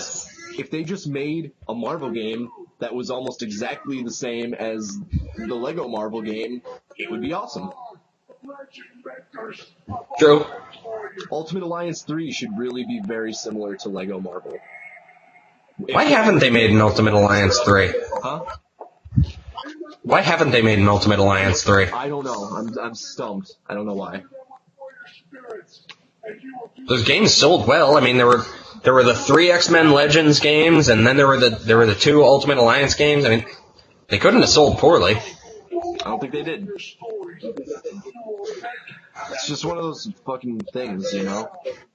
And when they do finally come out, it'll probably be on next gen, so I'll have to buy PS4, which I will probably do anyway, but... Yeah. I'm waiting for that must-have game or a price drop, whichever comes first. I love PlayStation, but I've got so many games on my PS3 still to play. I mean, I'm fine with waiting. I still have to beat Last of Us. I told Mara she has to be here when I play it. Oh my god, that game. Oh my god, that game. Game is so good.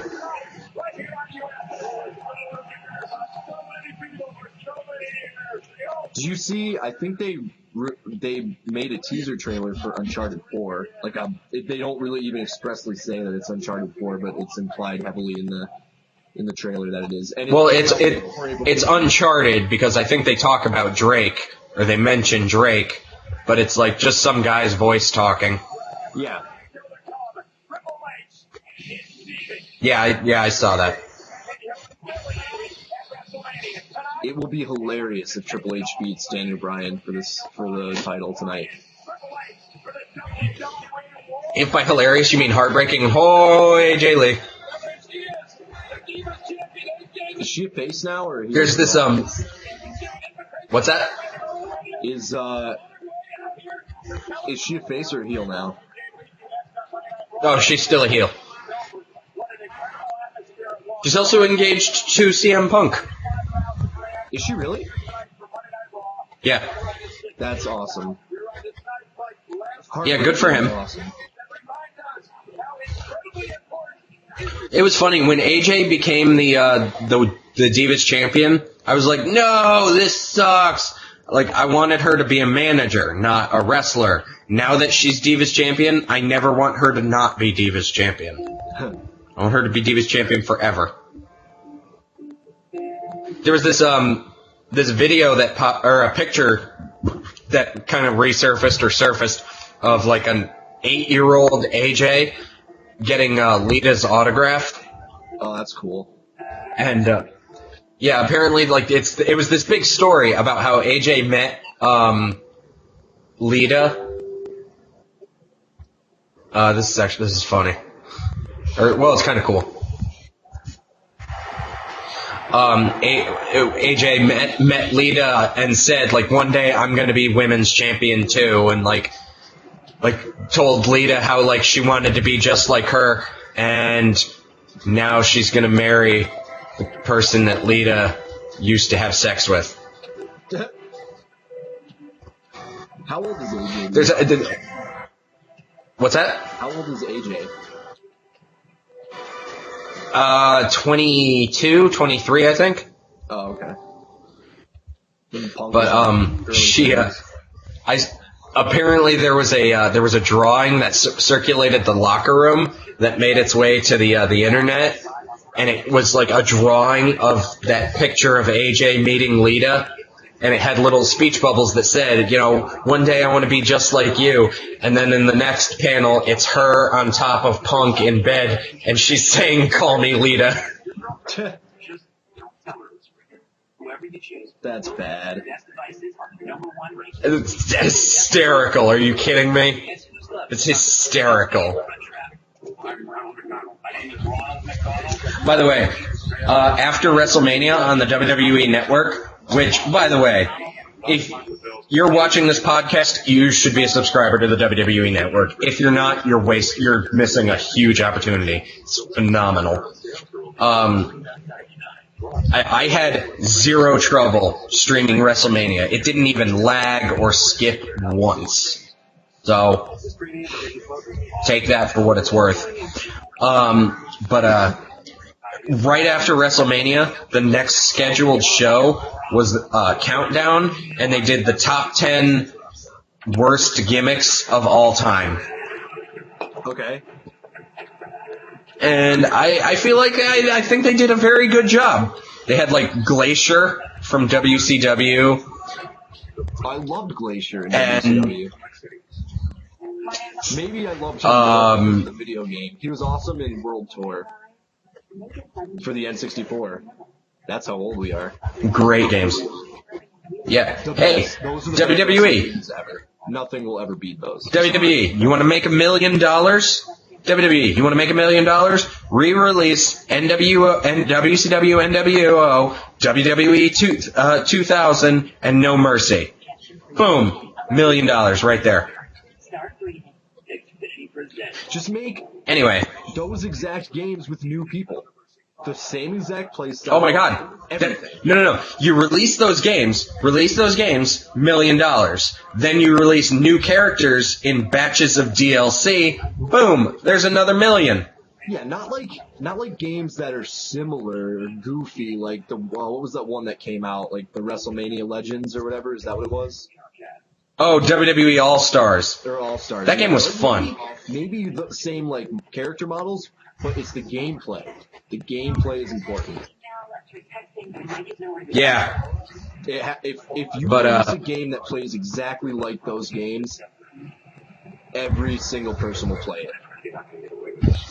Every person. It's true. In the world. But let's see, who else was on the top 10 list of worst gimmicks? Red Rooster, which was Terry Taylor. Right. Akeem, the African Dream, which was One Man Gang. The Boogeyman. The Boogeyman, coming to get you. Boogeyman was awesome. I still create him when I get like a new WWE game. He's one of the creator wrestlers I inevitably end up making. What else?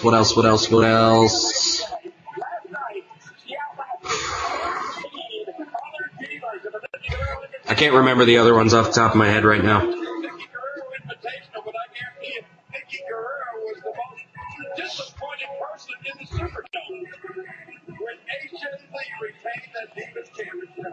I like that AJ wipes her feet before she gets in the ring. Well, you're supposed to. Like, you don't see a lot of divas do that. No.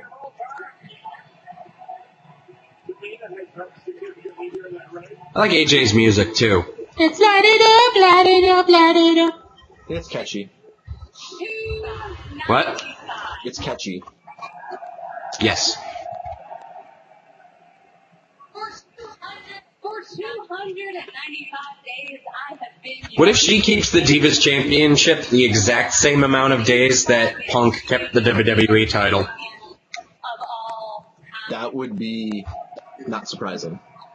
Probably what they're trying to do. And a couple months ago, I stood at the top of that stage, and I tore all the divas a much-deserved new one. But I gave them a chance. I gave them 294 days to prove me wrong.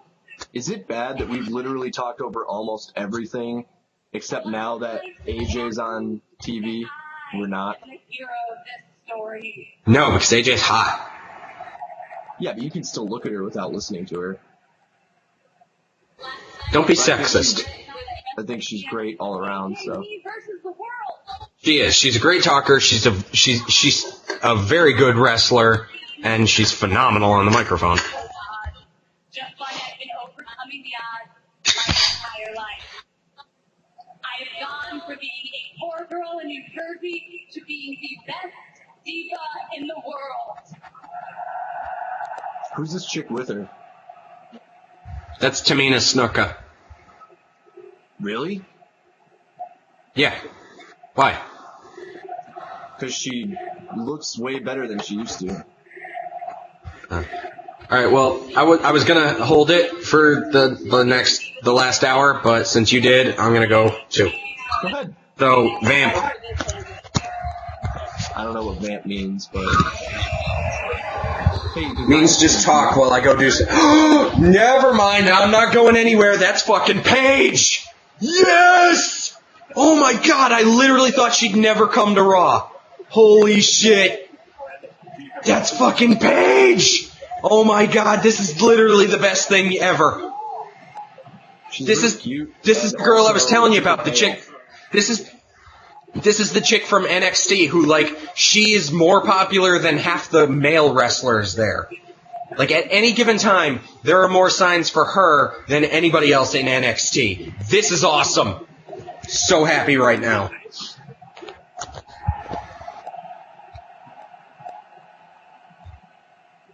You want to talk about a whole package as far as female wrestlers go.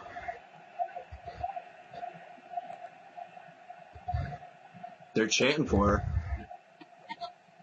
Yes, they are. I just came to do what no one else would. Is she British? Yes. I'm not to congratulate you. I like British girls. Great, Rob. I like accents. Thank you. Thank you. I think every single diva should be lining up and congratulating me and thanking for everything I've done for them.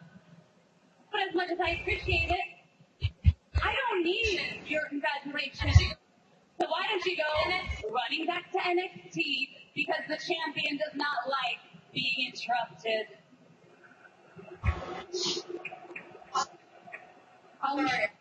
I'm sorry. I just wanted to say congratulations, AJ. Aren't you this little crumpet? I'm like right behind you, I think. You are. But you know what? I don't know why that happens. I'm like Neither do I. a second or two behind Cory. Why don't I do to you what I did to every single diva last night? Why don't I beat you?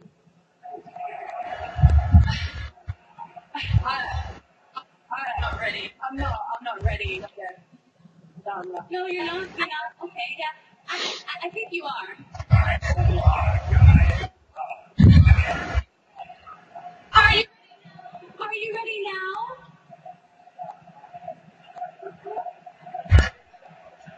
Yeah, kick her ass. Yeah. I think we need to have a match right now. And for special WrestleMania treat, I will put my... Gee, I wonder what's going to happen. I wonder if Paige is going to beat her for the Divas Championship right fucking now. This is the best thing ever. So happy right now. AJ is so full of herself. She knows the things.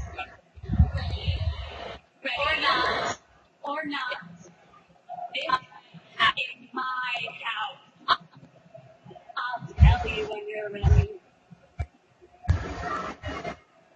We have a title match? AJ? I'm super excited for this. Paige is so good. And I thought they were going to never bring her up from NXT. I'm curious if everyone else had the same experience while watching Raw tonight, if they kind of bullshitted, if you watch with your friends or whatever, you just bullshitted over everything else that happened tonight earlier and like super got into the women's match of all things. Because normally, again, I don't want to sound sexist here because there have been a ton of amazing female wrestlers throughout the years, but generally women's matches are like, okay, whatever. You don't pay attention to them necessarily, except because they're super attractive or whatever. But like AJ, I think is awesome, and apparently the Paige girl's pretty good too, so that's cool. But I do appreciate really good women wrestlers. I just appreciate good wrestlers in general. But the audience, like most other people, know that there's just they hire a lot of models and then just teach them to wrestle. It's way better, especially if both of these girls love wrestling as kids, which AJ did. And then became wrestlers and became very good at it. Mm-hmm. In the same way that Page Turner! They hire bodybuilders. 1, 2, 3. That was an awesome counter into the Page Turner.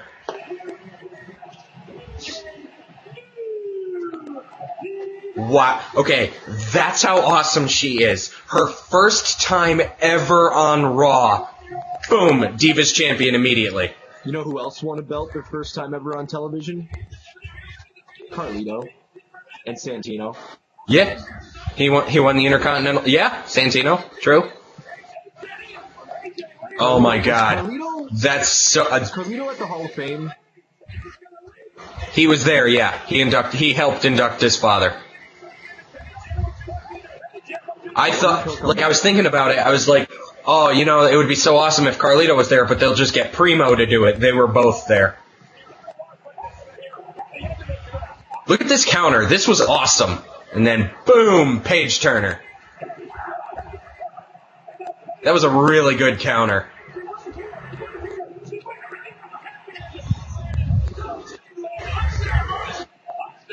I can't wait for them to, let her be Paige. Because Paige is, in NXT, Paige knows how good she is. She comes out and, she's like, oh, I'm ready to kick your ass now.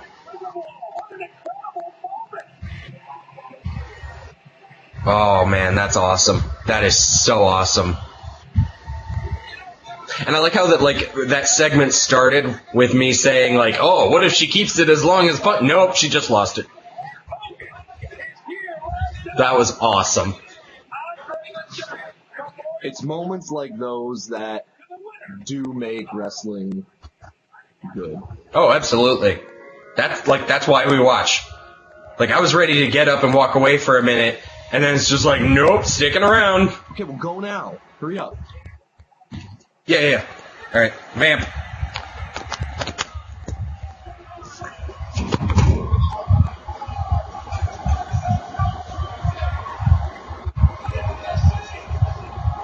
You're supposed to be vamping. Hey, Vamp means fill in the dead air. Talk. You know what, though?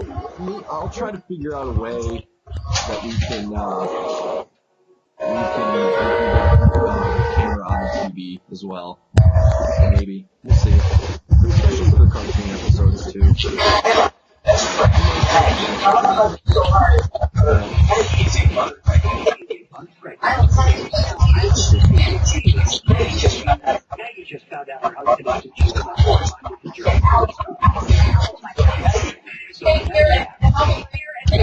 So, yeah. So this is going to be our first episode.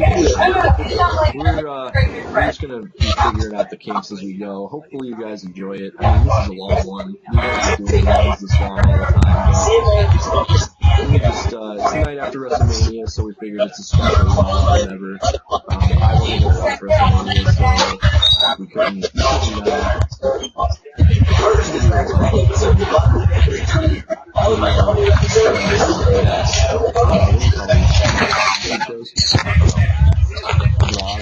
So what I miss?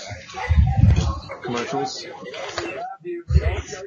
Well, I mean, what were you talking about? Nothing, just, you didn't miss much. I barely had time to say anything, so. I said I wanted to figure out a way to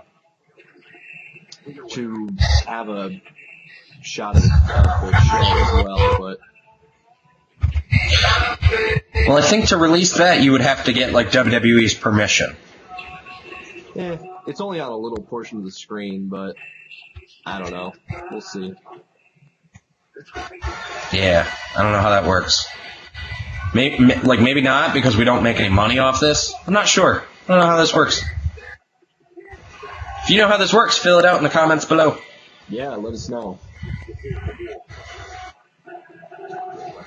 Or if you think we're a bunch of drunken retards, still...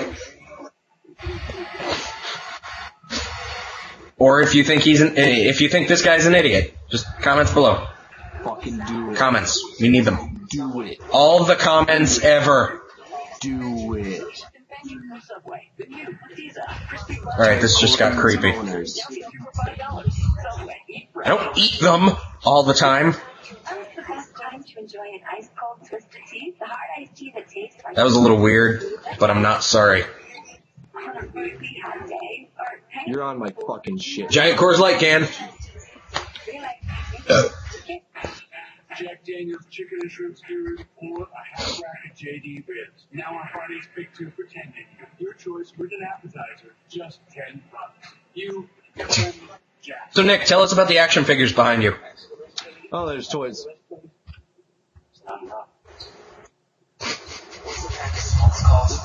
He's a dick. But he's my best friend. You can cause serious lung disease that makes you more likely to lose them. So this past Saturday was a tabletop day. You know, it's funny. I didn't even know that stuff was back there until you just pointed it out. I put it back It there. was like, that's a huge... I don't know. Fucking weird, man. I don't know who did that. So this past Saturday was tabletop day. I'm sure you didn't know that. Herpes dick right here. My desk Big has a boner. herpes dick. Well, look at all the stuff coming off it. Is that well, okay, I'll bite. Why do you have this big herpes dick in your room? It's like, it was from, when Crystal Skull came out. It's a game. It's like an Indiana Jones game. Do you remember the part in the movie near the end where, like, they fall and then they're on the steps and they have to go down the steps before they all retract or whatever? It's like a game based on that, but it looked like something that I could use as a diorama for my indie figures, so I bought it. Plus it was super cheap, I think, and now I just have it. I don't know where to put it, so... Now it's a herpes dick. Yeah, because I, like, rearranged my room so that... for the show, so...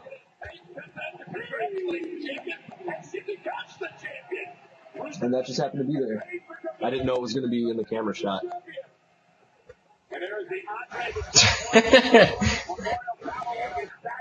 Oh, dirty. Alright, that's enough of that. Yeah, that was weird. That got awkward. So this past Saturday, as I tried to say 4 times now, this past Saturday was International Tabletop Day. Oh, anyway, so the Hulk Hogan is coming out Which is now. basically a day where you get together with your friends and you play board games all day. And in the case of my friends, you get together with your friends and drink and play board games all day. And I think if there was a second coming of Christ, it would be Hulk Hogan. Then. I'm sorry, what were you saying?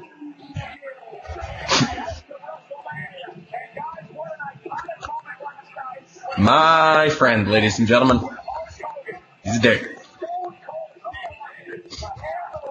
Anyway, fuck your face.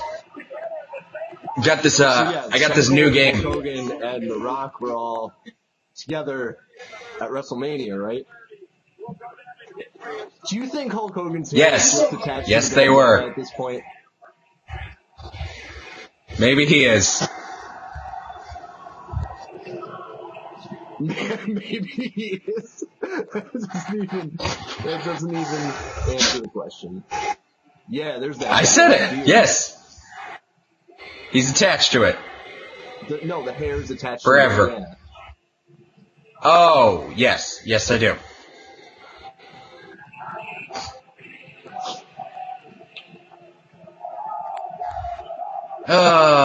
Fucking Hulk Hogan. So yeah, tabletop gaming, you're doing that thing with the stuff? Yes, it was tabletop day, and I hung out with all my friends. Nope, because I was with my friend. I went over Kevin and Angelica's. Oh, okay, cool. And, you don't know who those people are, viewers. Maybe we'll get them on here sometime as guests. He's got to tell you something, brother. Shut your mouth. What you gonna do, brother? Hey, he got the name right. What if he was like, in the Superdome, brother, right here in Nubadine, Nabanuba. And he's like, got it wrong again, brother. Where's Old Orleans? France, I think. Is it? That explains stuff. Yeah, I think it's Orleans, France. Don't quote me on that. If you know where the original Orleans is, not New Orleans, leave it in the comments below.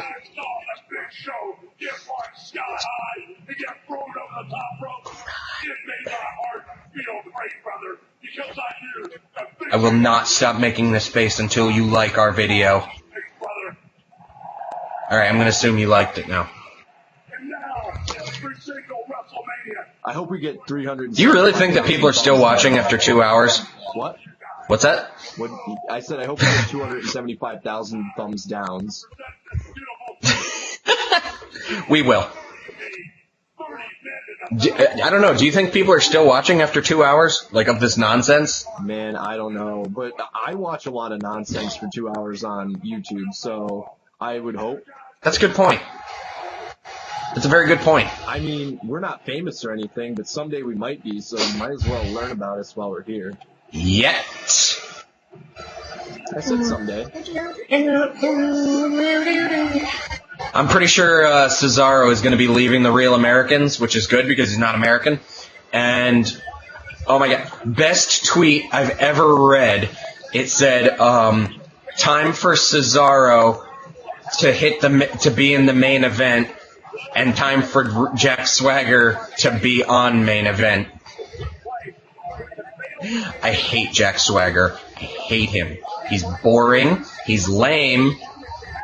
He can't talk. And he can barely wrestle. Hate him. He's super good. Swagger sucks. He's the only guy I know who can put a lisp in the word apple. Nothing against people who have lisps. I actually know a girl who has a lisp and it's adorable.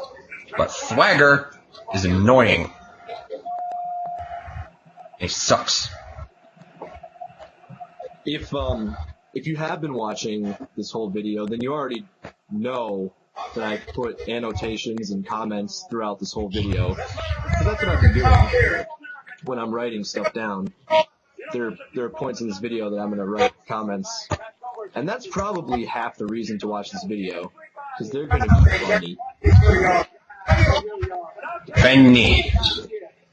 Alright, put an annotation right here. And it probably says Cory's gay. Like, so right now, I'm probably pointing to a sign that says Cory's gay. But I hope there's another another annotation under that that says follow Game Lord on Twitter. That's game_Lord. Wink! It'll say something like that. Well, I'm sorry, Seth. I'm not that guy. I'm not a Seth culture guy. What? I'm a Paul Heyman guy. Oh, shit! Ho, ho, ho! As a wise man once said, business has just picked up. Is that JR? Yeah. Not only am I the strategist behind the breaking of the streak, I am the advocate for the king of swing, Nice. You mean you're gonna leave your championship to Paul Heyman? Is that what you're doing? Here's the thing. that happened in the year that I haven't watched. Listen to the crowd. The crowd says it all. And that is, they brought back managers in a big way, and that's cool. Yeah. Yeah. Paul, Zeb Coulter, others, etc. Paul, Zeb Coulter, those other people. I'm assuming.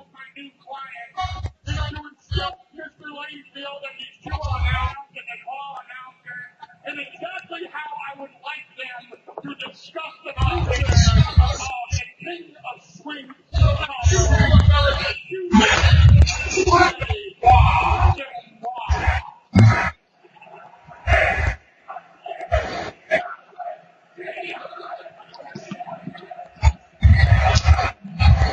They're chanting King of Swing now.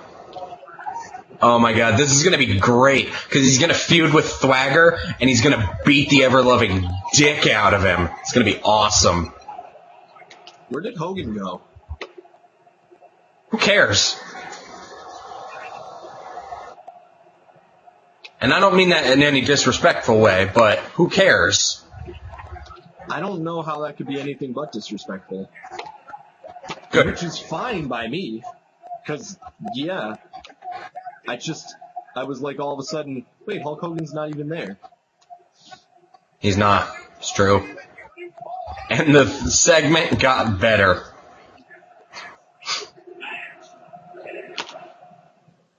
Yeah, Cesaro is the shit. One of the guys I work with actually admitted to watching Total Divas. I'm like, why? He's like, dude, I'm single and they're hot. I'm like, I have the internet. I can see hot girls whenever I want, and I don't have to anything else that show. No.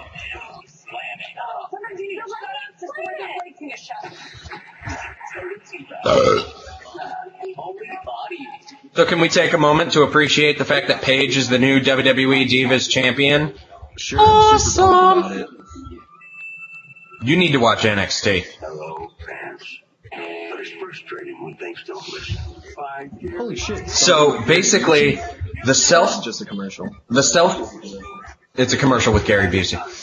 The self-proclaimed anti-diva is now the Divas champion. Wow, he is fucked up. Apparently that plays games too.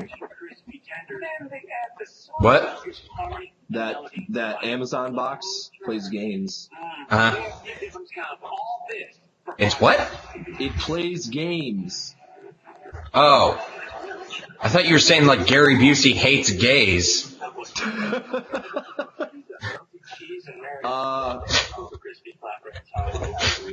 I don't know the man personally, so I don't know his stance on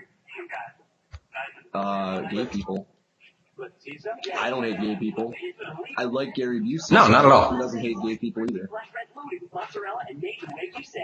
No, hey, if you're gay, be gay. Just be yourself. And you should get married. If you What? listen to my other podcast called it's the Never Gets Old podcast. We talk about comics. Is that still going on? Stuff. Yeah. You know my stance is pretty much do what makes you happy so long as it doesn't hurt anybody else. Being gay doesn't hurt anybody else, no matter what some people tell you or spout in the media. That doesn't hurt anybody. Unless you have AIDS. Then, I mean, that's not necessarily a strictly gay thing, but you know, if you have AIDS, just be responsible. The more you know. I was actually just, oh, jeez. I was just talking the other day about, you remember that publicist or that PR person who went to Africa and sent out that horrible tweet? No. Okay. This woman's job was public relations. Okay. And she was going on vacation in Africa. And she sends out a tweet. She says, I can't believe I'm going to be in Africa for a whole week. I hope I don't get AIDS. Ha ha ha. Just kidding. I'm white. Yeah, exactly. Like, they were waiting when she got off the plane to fire her. Like, you were in public relations, and you send out that.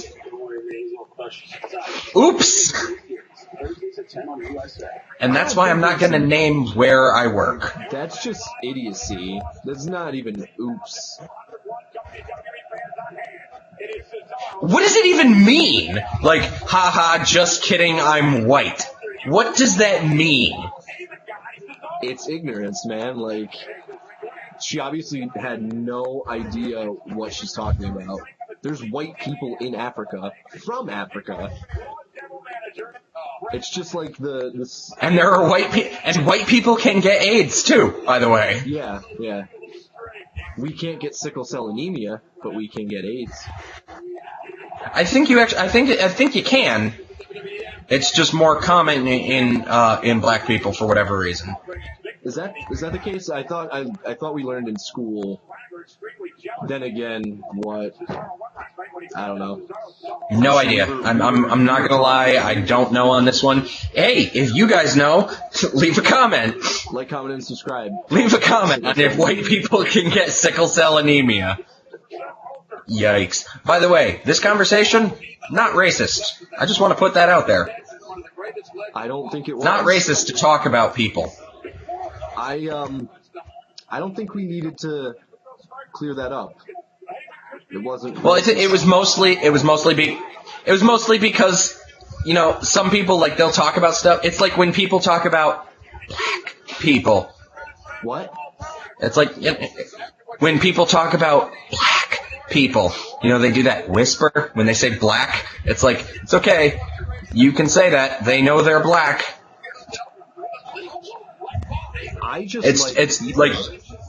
People are so worried about getting offended and being racist, and it's like, it's not racist to talk about something or whatever. True. One of my very, very good friends is black, and I make jokes with him all the time that aren't racist. Yeah. I know a couple of black people who I do make racist jokes with. They think it's funny.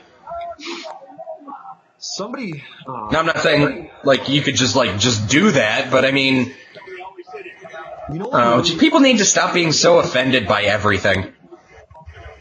Yeah, I mean. I'm so happy Paul Heyman is the manager.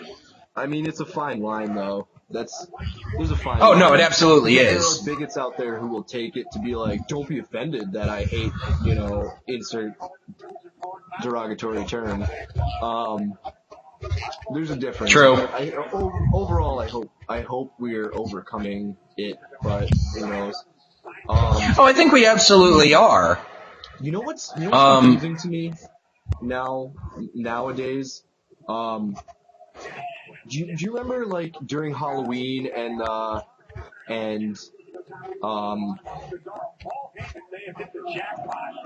when that girl went in blackface, whoever she is, do you remember that, when she was a character from Orange is the New Black, and she painted herself brown or whatever to go as this character from the show? And then there were a bunch of other ones. There were a bunch of other ones where, like, little kids were painted black to be black characters or something like that. And everyone's like, that's racist, oh my gosh, blah, blah, blah, blackface. And I'm like, how is that racist? Like, because I understand that, back in the early days of film or stage stuff, when a white man painted his face with shoe polish. Wow! And like, wow! Did a stereotypical horrible black person impersonation, that's racist, that's bad. But nowadays, like, say, like, my favorite character is Sam Jackson as Nick Fury, how do I go as him for Halloween without painting myself brown? Or am I just, are like, we not allowed to do that? Like, you can't, no, that's it. You're strictly limited to white people. You can't be a black person for Halloween, even if that's your favorite person in the world. Like, not ironically, I feel like people are teaching other people, like, no, you just gotta be, it's going the opposite way. You're calling racism, but really you're being the racist. Saying, like, no, your favorite thing can't be something that's not you. So, you're racist. But really, I think it's the other way around. Unless, of course, they're doing it to make fun of someone, then it's racist. But if I want to be Samuel L. Jackson for Halloween from Pulp Fiction, I don't know how to do that without painting myself brown. I'm just frustrated by that, because little kids are growing up, really admiring anyone of any race, and in order to dress like them, that's the way it's got to be. And I think that should be encouraged, because it makes it a more gray world.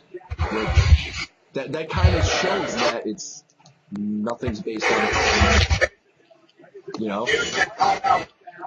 the whole "you're not born racist" thing. But if your parents tell you you can't be brown, then you're gonna end up being racist, probably.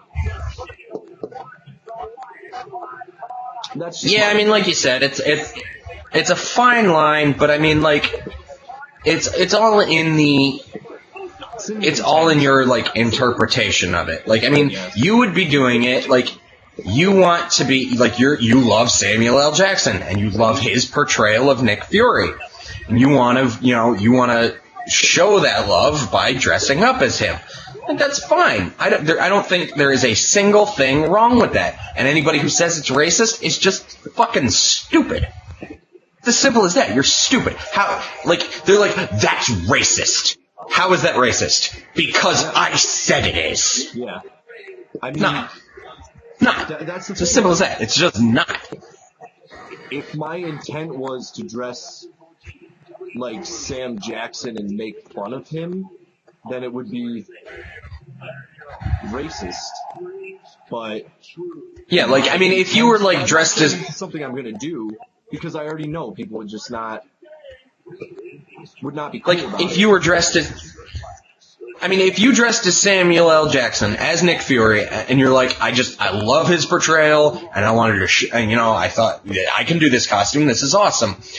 That's great. But it's not like you're like, I'm going to dress up as Samuel L. Jackson, as Nick Fury, and I'm just going to drink nothing. I'm going to drink all the Kool-Aid, and I'm going to be, like, chomping on watermelon. It's like, nope, exactly. That's racist. Yeah, exactly.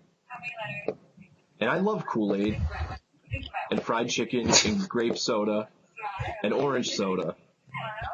Apparently, I'm already black. I didn't know orange and stereotypes, not my stereotypes. I didn't know orange and grape soda were a racist thing. Look it up on the internet. I'm sure they'll tell you. You'll be on a watch list, but look it up.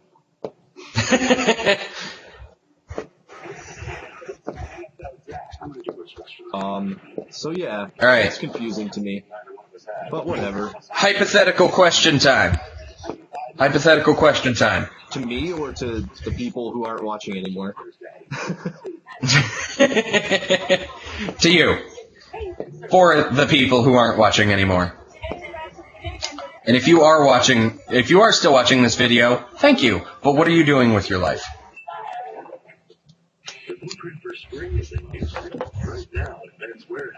Can you put that out, please?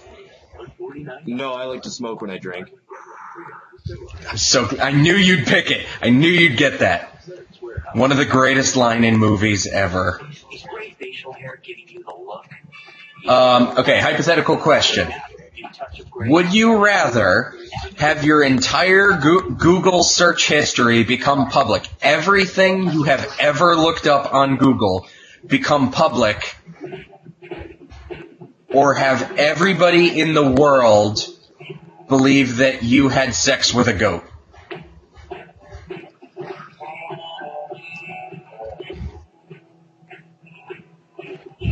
You know what? I'm trying to think if I've ever searched anything like outside the box bad in Google. I mean, I could already tell you the typical, like, sex scene searches and blah, blah, blah. Like, would that be embarrassing, or do people just understand that that's something dudes do? I mean, if a dude tells you he doesn't watch porn, I question that dude. Or movie sex scenes or things like that. I don't think I've ever searched anything, like, real weird. My searches are typically, like, porn stars or toys. or maybe sometimes, like, random... Funny how those two things can blend together, actually. Yeah, it's fun. I would absolutely, positively take my Google search to the grave. Really? So I will let everybody think I had sex with a goat. Because A, I know I didn't have sex with a goat. And two, I'm not quite sure. I have searched some fucked up things. Okay. You might as well tell everyone. No, I will not be going into detail on that. You just told everyone that it's bad. I think I could probably make either funny, so it doesn't really matter to me, one way or the other. I don't know. I think my Google search just isn't that bad. So the thing is,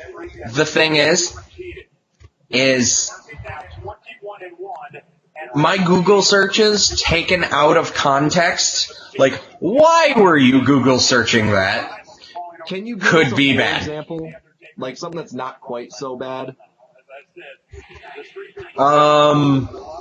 Is it like cat tongues woman's butthole or something like that while meowing? No, nothing like that. But it's like weird stuff, like if you hear a term, like you don't understand, and you just like Google search, like, what's a donkey punch? I mean, I know what a donkey punch is, but like... Oh, you mean, so like weird sexual terms or something like that? Like, so, yeah, stuff like that. Like, I have heard of a number of things on the internet where I'm like, wait, what the fuck is that? So yeah, I'd rather the world not know those things. Well, that wouldn't be as bad if it's like in the form of a question, like you were researching it, because, come on. It wasn't always. I'm telling you right now, it wasn't always. Sometimes it was just like, donkey punch. Yeah, okay, but still, like, that's understandable if you're just trying to learn what it is. Well, like you said, let's go with like a not that offensive one. That's what I'm saying. Out of context, why is he looking up donkey punch? He's trying to find donkey punch videos. There's weird stuff out there that I may have tried to find because it was in the correct context. Like somebody brought it up and I'm like, yeah, sure, what's that? I don't know. And it's bad. So, yeah, I'll take my Google search to the grave. Thank you very much. I'm happy with me and the government knowing what I Google search. Because I know the government spies on me. Do you have your computer with you at the moment? What? Like right near you? Yeah. Will you do a YouTube search for wolf, or no, do a Google search for wolf job. Wolf job? And watch well, I already do Google searches for hard gay, so do wolf job. Can't be worse than that. Right now, and watch the video. I want to see your reaction. Oh, jeez. Is this like Insanity Wolf? I don't know what that is. You don't know what? Oh my god. You need to do a Google image search for Insanity Wolf. Again, do it right now. Okay.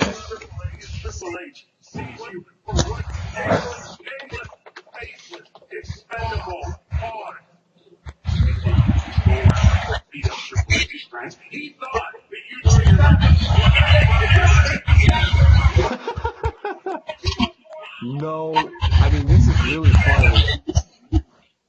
This is really funny, but it's not. I know. I thought you would love it. It's not like that.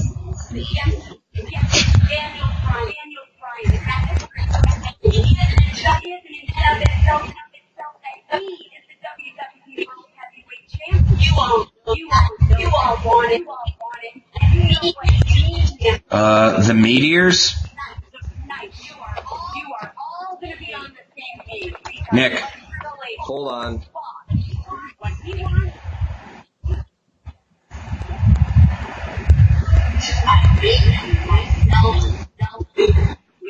I'm seeing like 17 different videos, so. Do the images, I guess. You said YouTube. Okay, yeah, but I'm sorry, hold on. Can I send you a link via Woohoo? Yeah, I see the Google images. Yeah, that's not. I'm okay with not seeing any more of that. That's just another reason why my fucking Google search history is ideally never going to be made public. Oh, funny.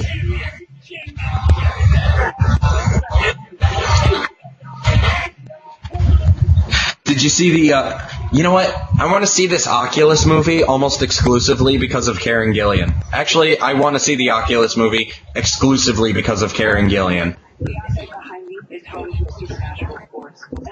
And I'm not ashamed to admit that.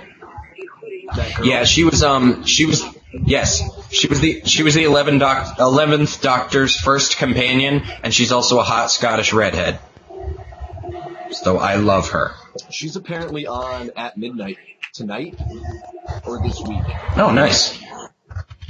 She's also in Guardians of the Galaxy. She shaved her head. Who is she?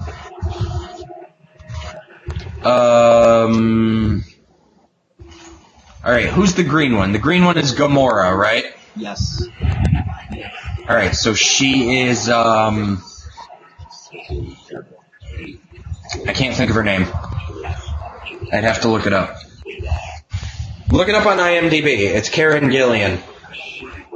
And yeah, she was on Chris Hardwick's All-Star Celebrity Bowling. She was hilarious because she bowled phenomenally. They did a Doctor Who episode. It was her, the Doctor at the time, one of the head writers, and one of the other companions. And the Doctor bowled for shit, and she bowled great.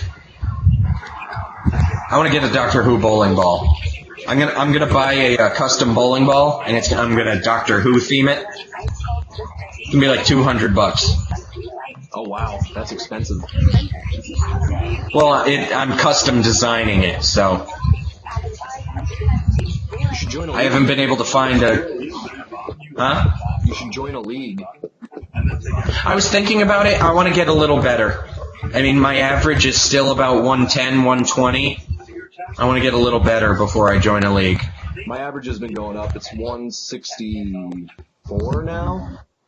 Still isn't that Nice. good, considering I've been bowling for like 14 years of my life. But I finally figured out like what I actually need to do. I wasn't really taking it serious for most of my life. I was just kind of doing it. But Right. now I figured out what I Yeah, I'm kind of figuring out. My team on Sunday is in first place for this half. Nice. I'm figuring out a couple of nice little tricks and I'm definitely improving my habits. I had some bad habits that I've really changed, and I'm picking up some little tricks now. I did that. See that, Kayla? Yeah, you know what? Honestly, watch some YouTube videos because they'll teach you what to do depending on like, all different techniques. And of course, like anything else, it's gotta feel comfortable to you. But like, there's different approaches, like how many steps you take. There's a lot of That's a lot of it has to do. that's a with, big like, difference. Your swing. You know what I mean? Like your arm swing and the way you release the ball and when and all, like, there's a lot of little pieces that you don't really think about, but then when you do think about them, you're like, oh, okay, well, this is why it's not good. Where you aim when you're shooting. Yeah, I've really been learning that. Like, I'll notice, like, I have a nasty habit of going behind, like, across from behind, which of course puts a negative spin on the ball. So, like, when like, the past few times I've gone, I've been focusing straight back, and now it's becoming more like second nature to just straight back, and it's improving my game, obviously. So. Where do you hold the ball? What? Before you start, your starting position, how high do you hold the ball? Like, do you or like when you're like about center mast, probably about center of my chest. Try even lower. About here. Try even lower next time. Because the less Why? swing you have, what? Why? The less your arm travels, the less opportunity it has to like go behind your back and like go all over the place. You have more control. Just try it. You know, you don't have to. When you make it have a big arc, you have more of a chance of like twisting your shoulders. That's another big thing. Like trying to keep your shoulders pretty straight. Your stance and all that kind of stuff. Also, like, hold the ball more to the side instead of, like, in front of you. It's little things that'll really improve your game, you know? Next time we're in the same zip code, we'll have to play a game. Yeah, absolutely. Did I tell you I got the one time, it was me, my dad, and my dad's friend. And his friend left like halfway through. Like we were there for a while, and he was only there like half as long as me and my dad were, and we couldn't figure out how to delete him off the board. So we were just like, well, we'll just split his frames, you know. And I was like, okay, so we've got this extra frame now. I'm gonna use that to try some different stuff. Yeah. And one of the things I was trying was I was bowling with my left hand. And I was doing all right with my left hand. So I like every now and again, I'll just, you know, throw the ball with my left hand, you know, just like to give my arm a rest, basically. And the one day, it was me and my dad, and we were having a great time. And I was like, this game, I had a shitty game, and I was like, you know what? Next game, I'm just throwing left-handed. I'm throwing nothing but lefty. And so I did, and I ended up getting a strike. I got a strike with my left hand. Yeah, I was very happy about that. I've never thrown a ball left-handed, so I don't know. Wow, your room's a mess. Try it. It's weird. Like, it's different. I can't. But yeah, with my steps, with my steps, it's actually funny. That's one of the things that's like really different between me and my dad. Like, you know how they have the two starting lines? Like where you can stand between here and here when you go to throw the ball? Yeah, well, you can stand. My dad...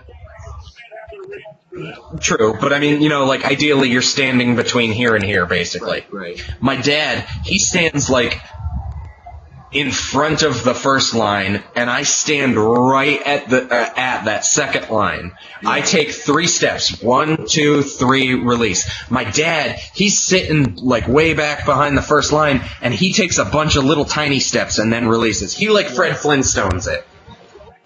I stand at the first line right behind it. The first set of dots, right? It's dots. Yeah. I stand with my right foot on the second dot from the right at that dot. I think I take 4 steps. I'm not sure. Another thing to consider is your speed, like your walking speed. Because that's messed me up for years. Because I always go 2 steps. And I slowed down recently, and it helped a lot. It really helps a lot. And if I keep remembering So, you might be right.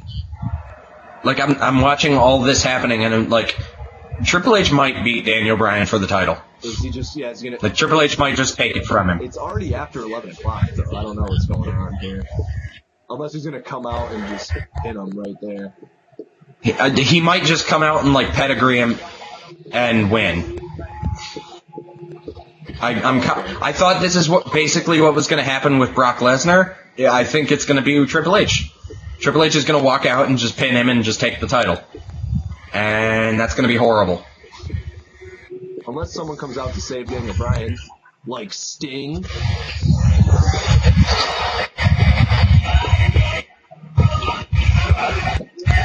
He's coming out to the music you like. I Stephanie McMahon. So hot, want to touch the hiney.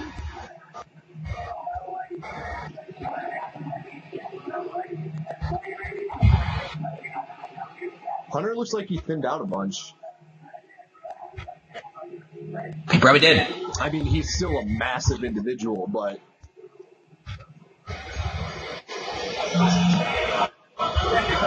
Did he tear a quad last year? Oh, jokes. I'm not sure I have, from like the era that I bought a ton of action figures, I don't know that I have one Triple H figure that doesn't have a tape body part. An injury, and it was made on the figure because it was always there.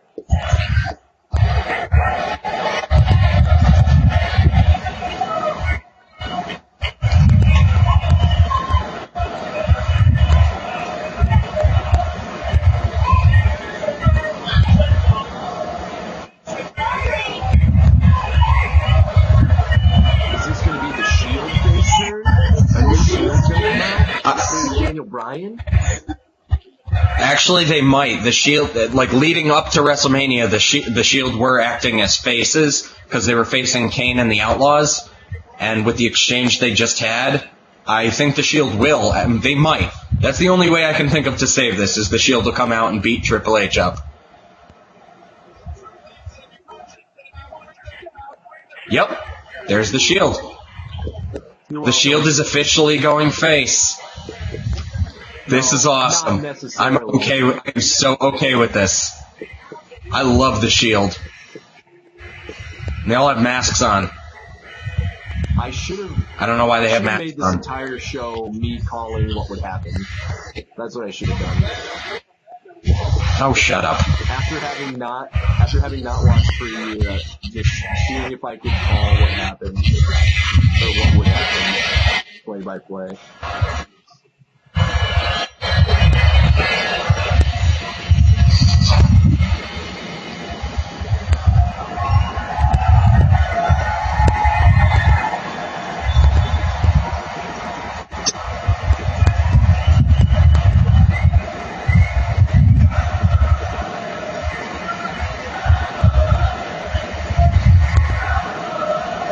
I can't tell what they're chanting. Outlaw justice. Hounds of Justice. Hounds of Justice. Hounds of Justice? Are you sure? Yeah, that's what they call themselves. Yeah, it's what they call themselves, the Hounds of Justice.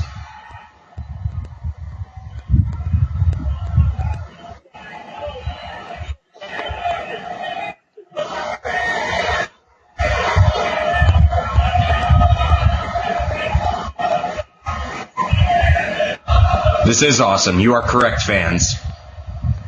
Is it awesome? It is. I don't necessarily see what's awesome about it, but okay. It's the Shield. It's awesome. The Shield is awesome.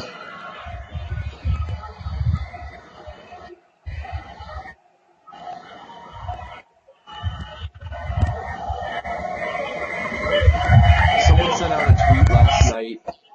It was hilarious, and it was like, you can get Kane's sick WrestleMania gear at Men's Warehouse, or something like that. It was really, really funny.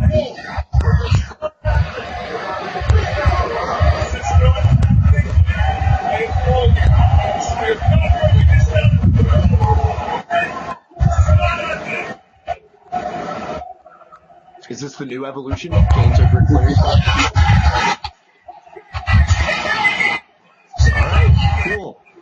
Oh my God, this is awesome. To keep the belt. This is awesome. Or 2. Fuck you, Batista. Yep. Yep.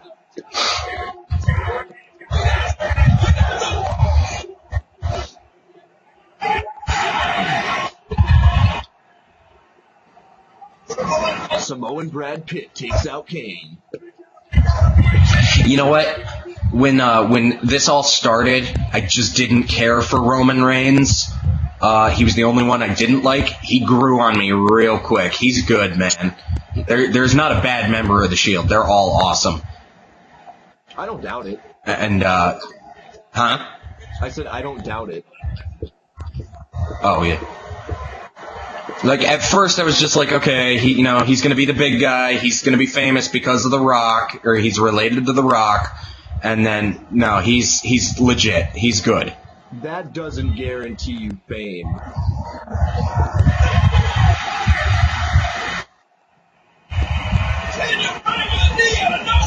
It almost does, though.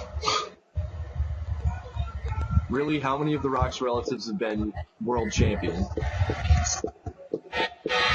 Well, the Usos are tag team champions. Rikishi he was never world champion, but he was in a number of main events and a tag team champion, and I think he was like Intercontinental champion for a while or something. So, I mean, they not necessarily world champions, but they're successful. Good Raw. Very good Raw. Especially following up WrestleMania. Very good Raw. I enjoyed it. I give it a... I'm very interested to see the Shield turn face. Alexander Rusev's debut was awesome. Paige winning the friggin' Divas Championship. Amazing. It was a good Raw. It was a very good Raw. I give it a 4-point shit out of 10. Alright, if we're going, are we doing a 20-point scale or a 10-point scale? I just went out of 10. So, 20. Well, yeah, but you said 4.5. Okay, oh, a 20-point scale. That's okay, so you said 4.5 shits. No, I didn't. What did you say? I said 4 point. Did you say 4-point shit? Oh, okay. Oh, I'm sorry. It was drastically different. 20-point scale. I would give this Raw probably a... half chub. I'd say an 8.5. That's an 8.5. Easy. Leaning more towards 8.5. It was a good Raw.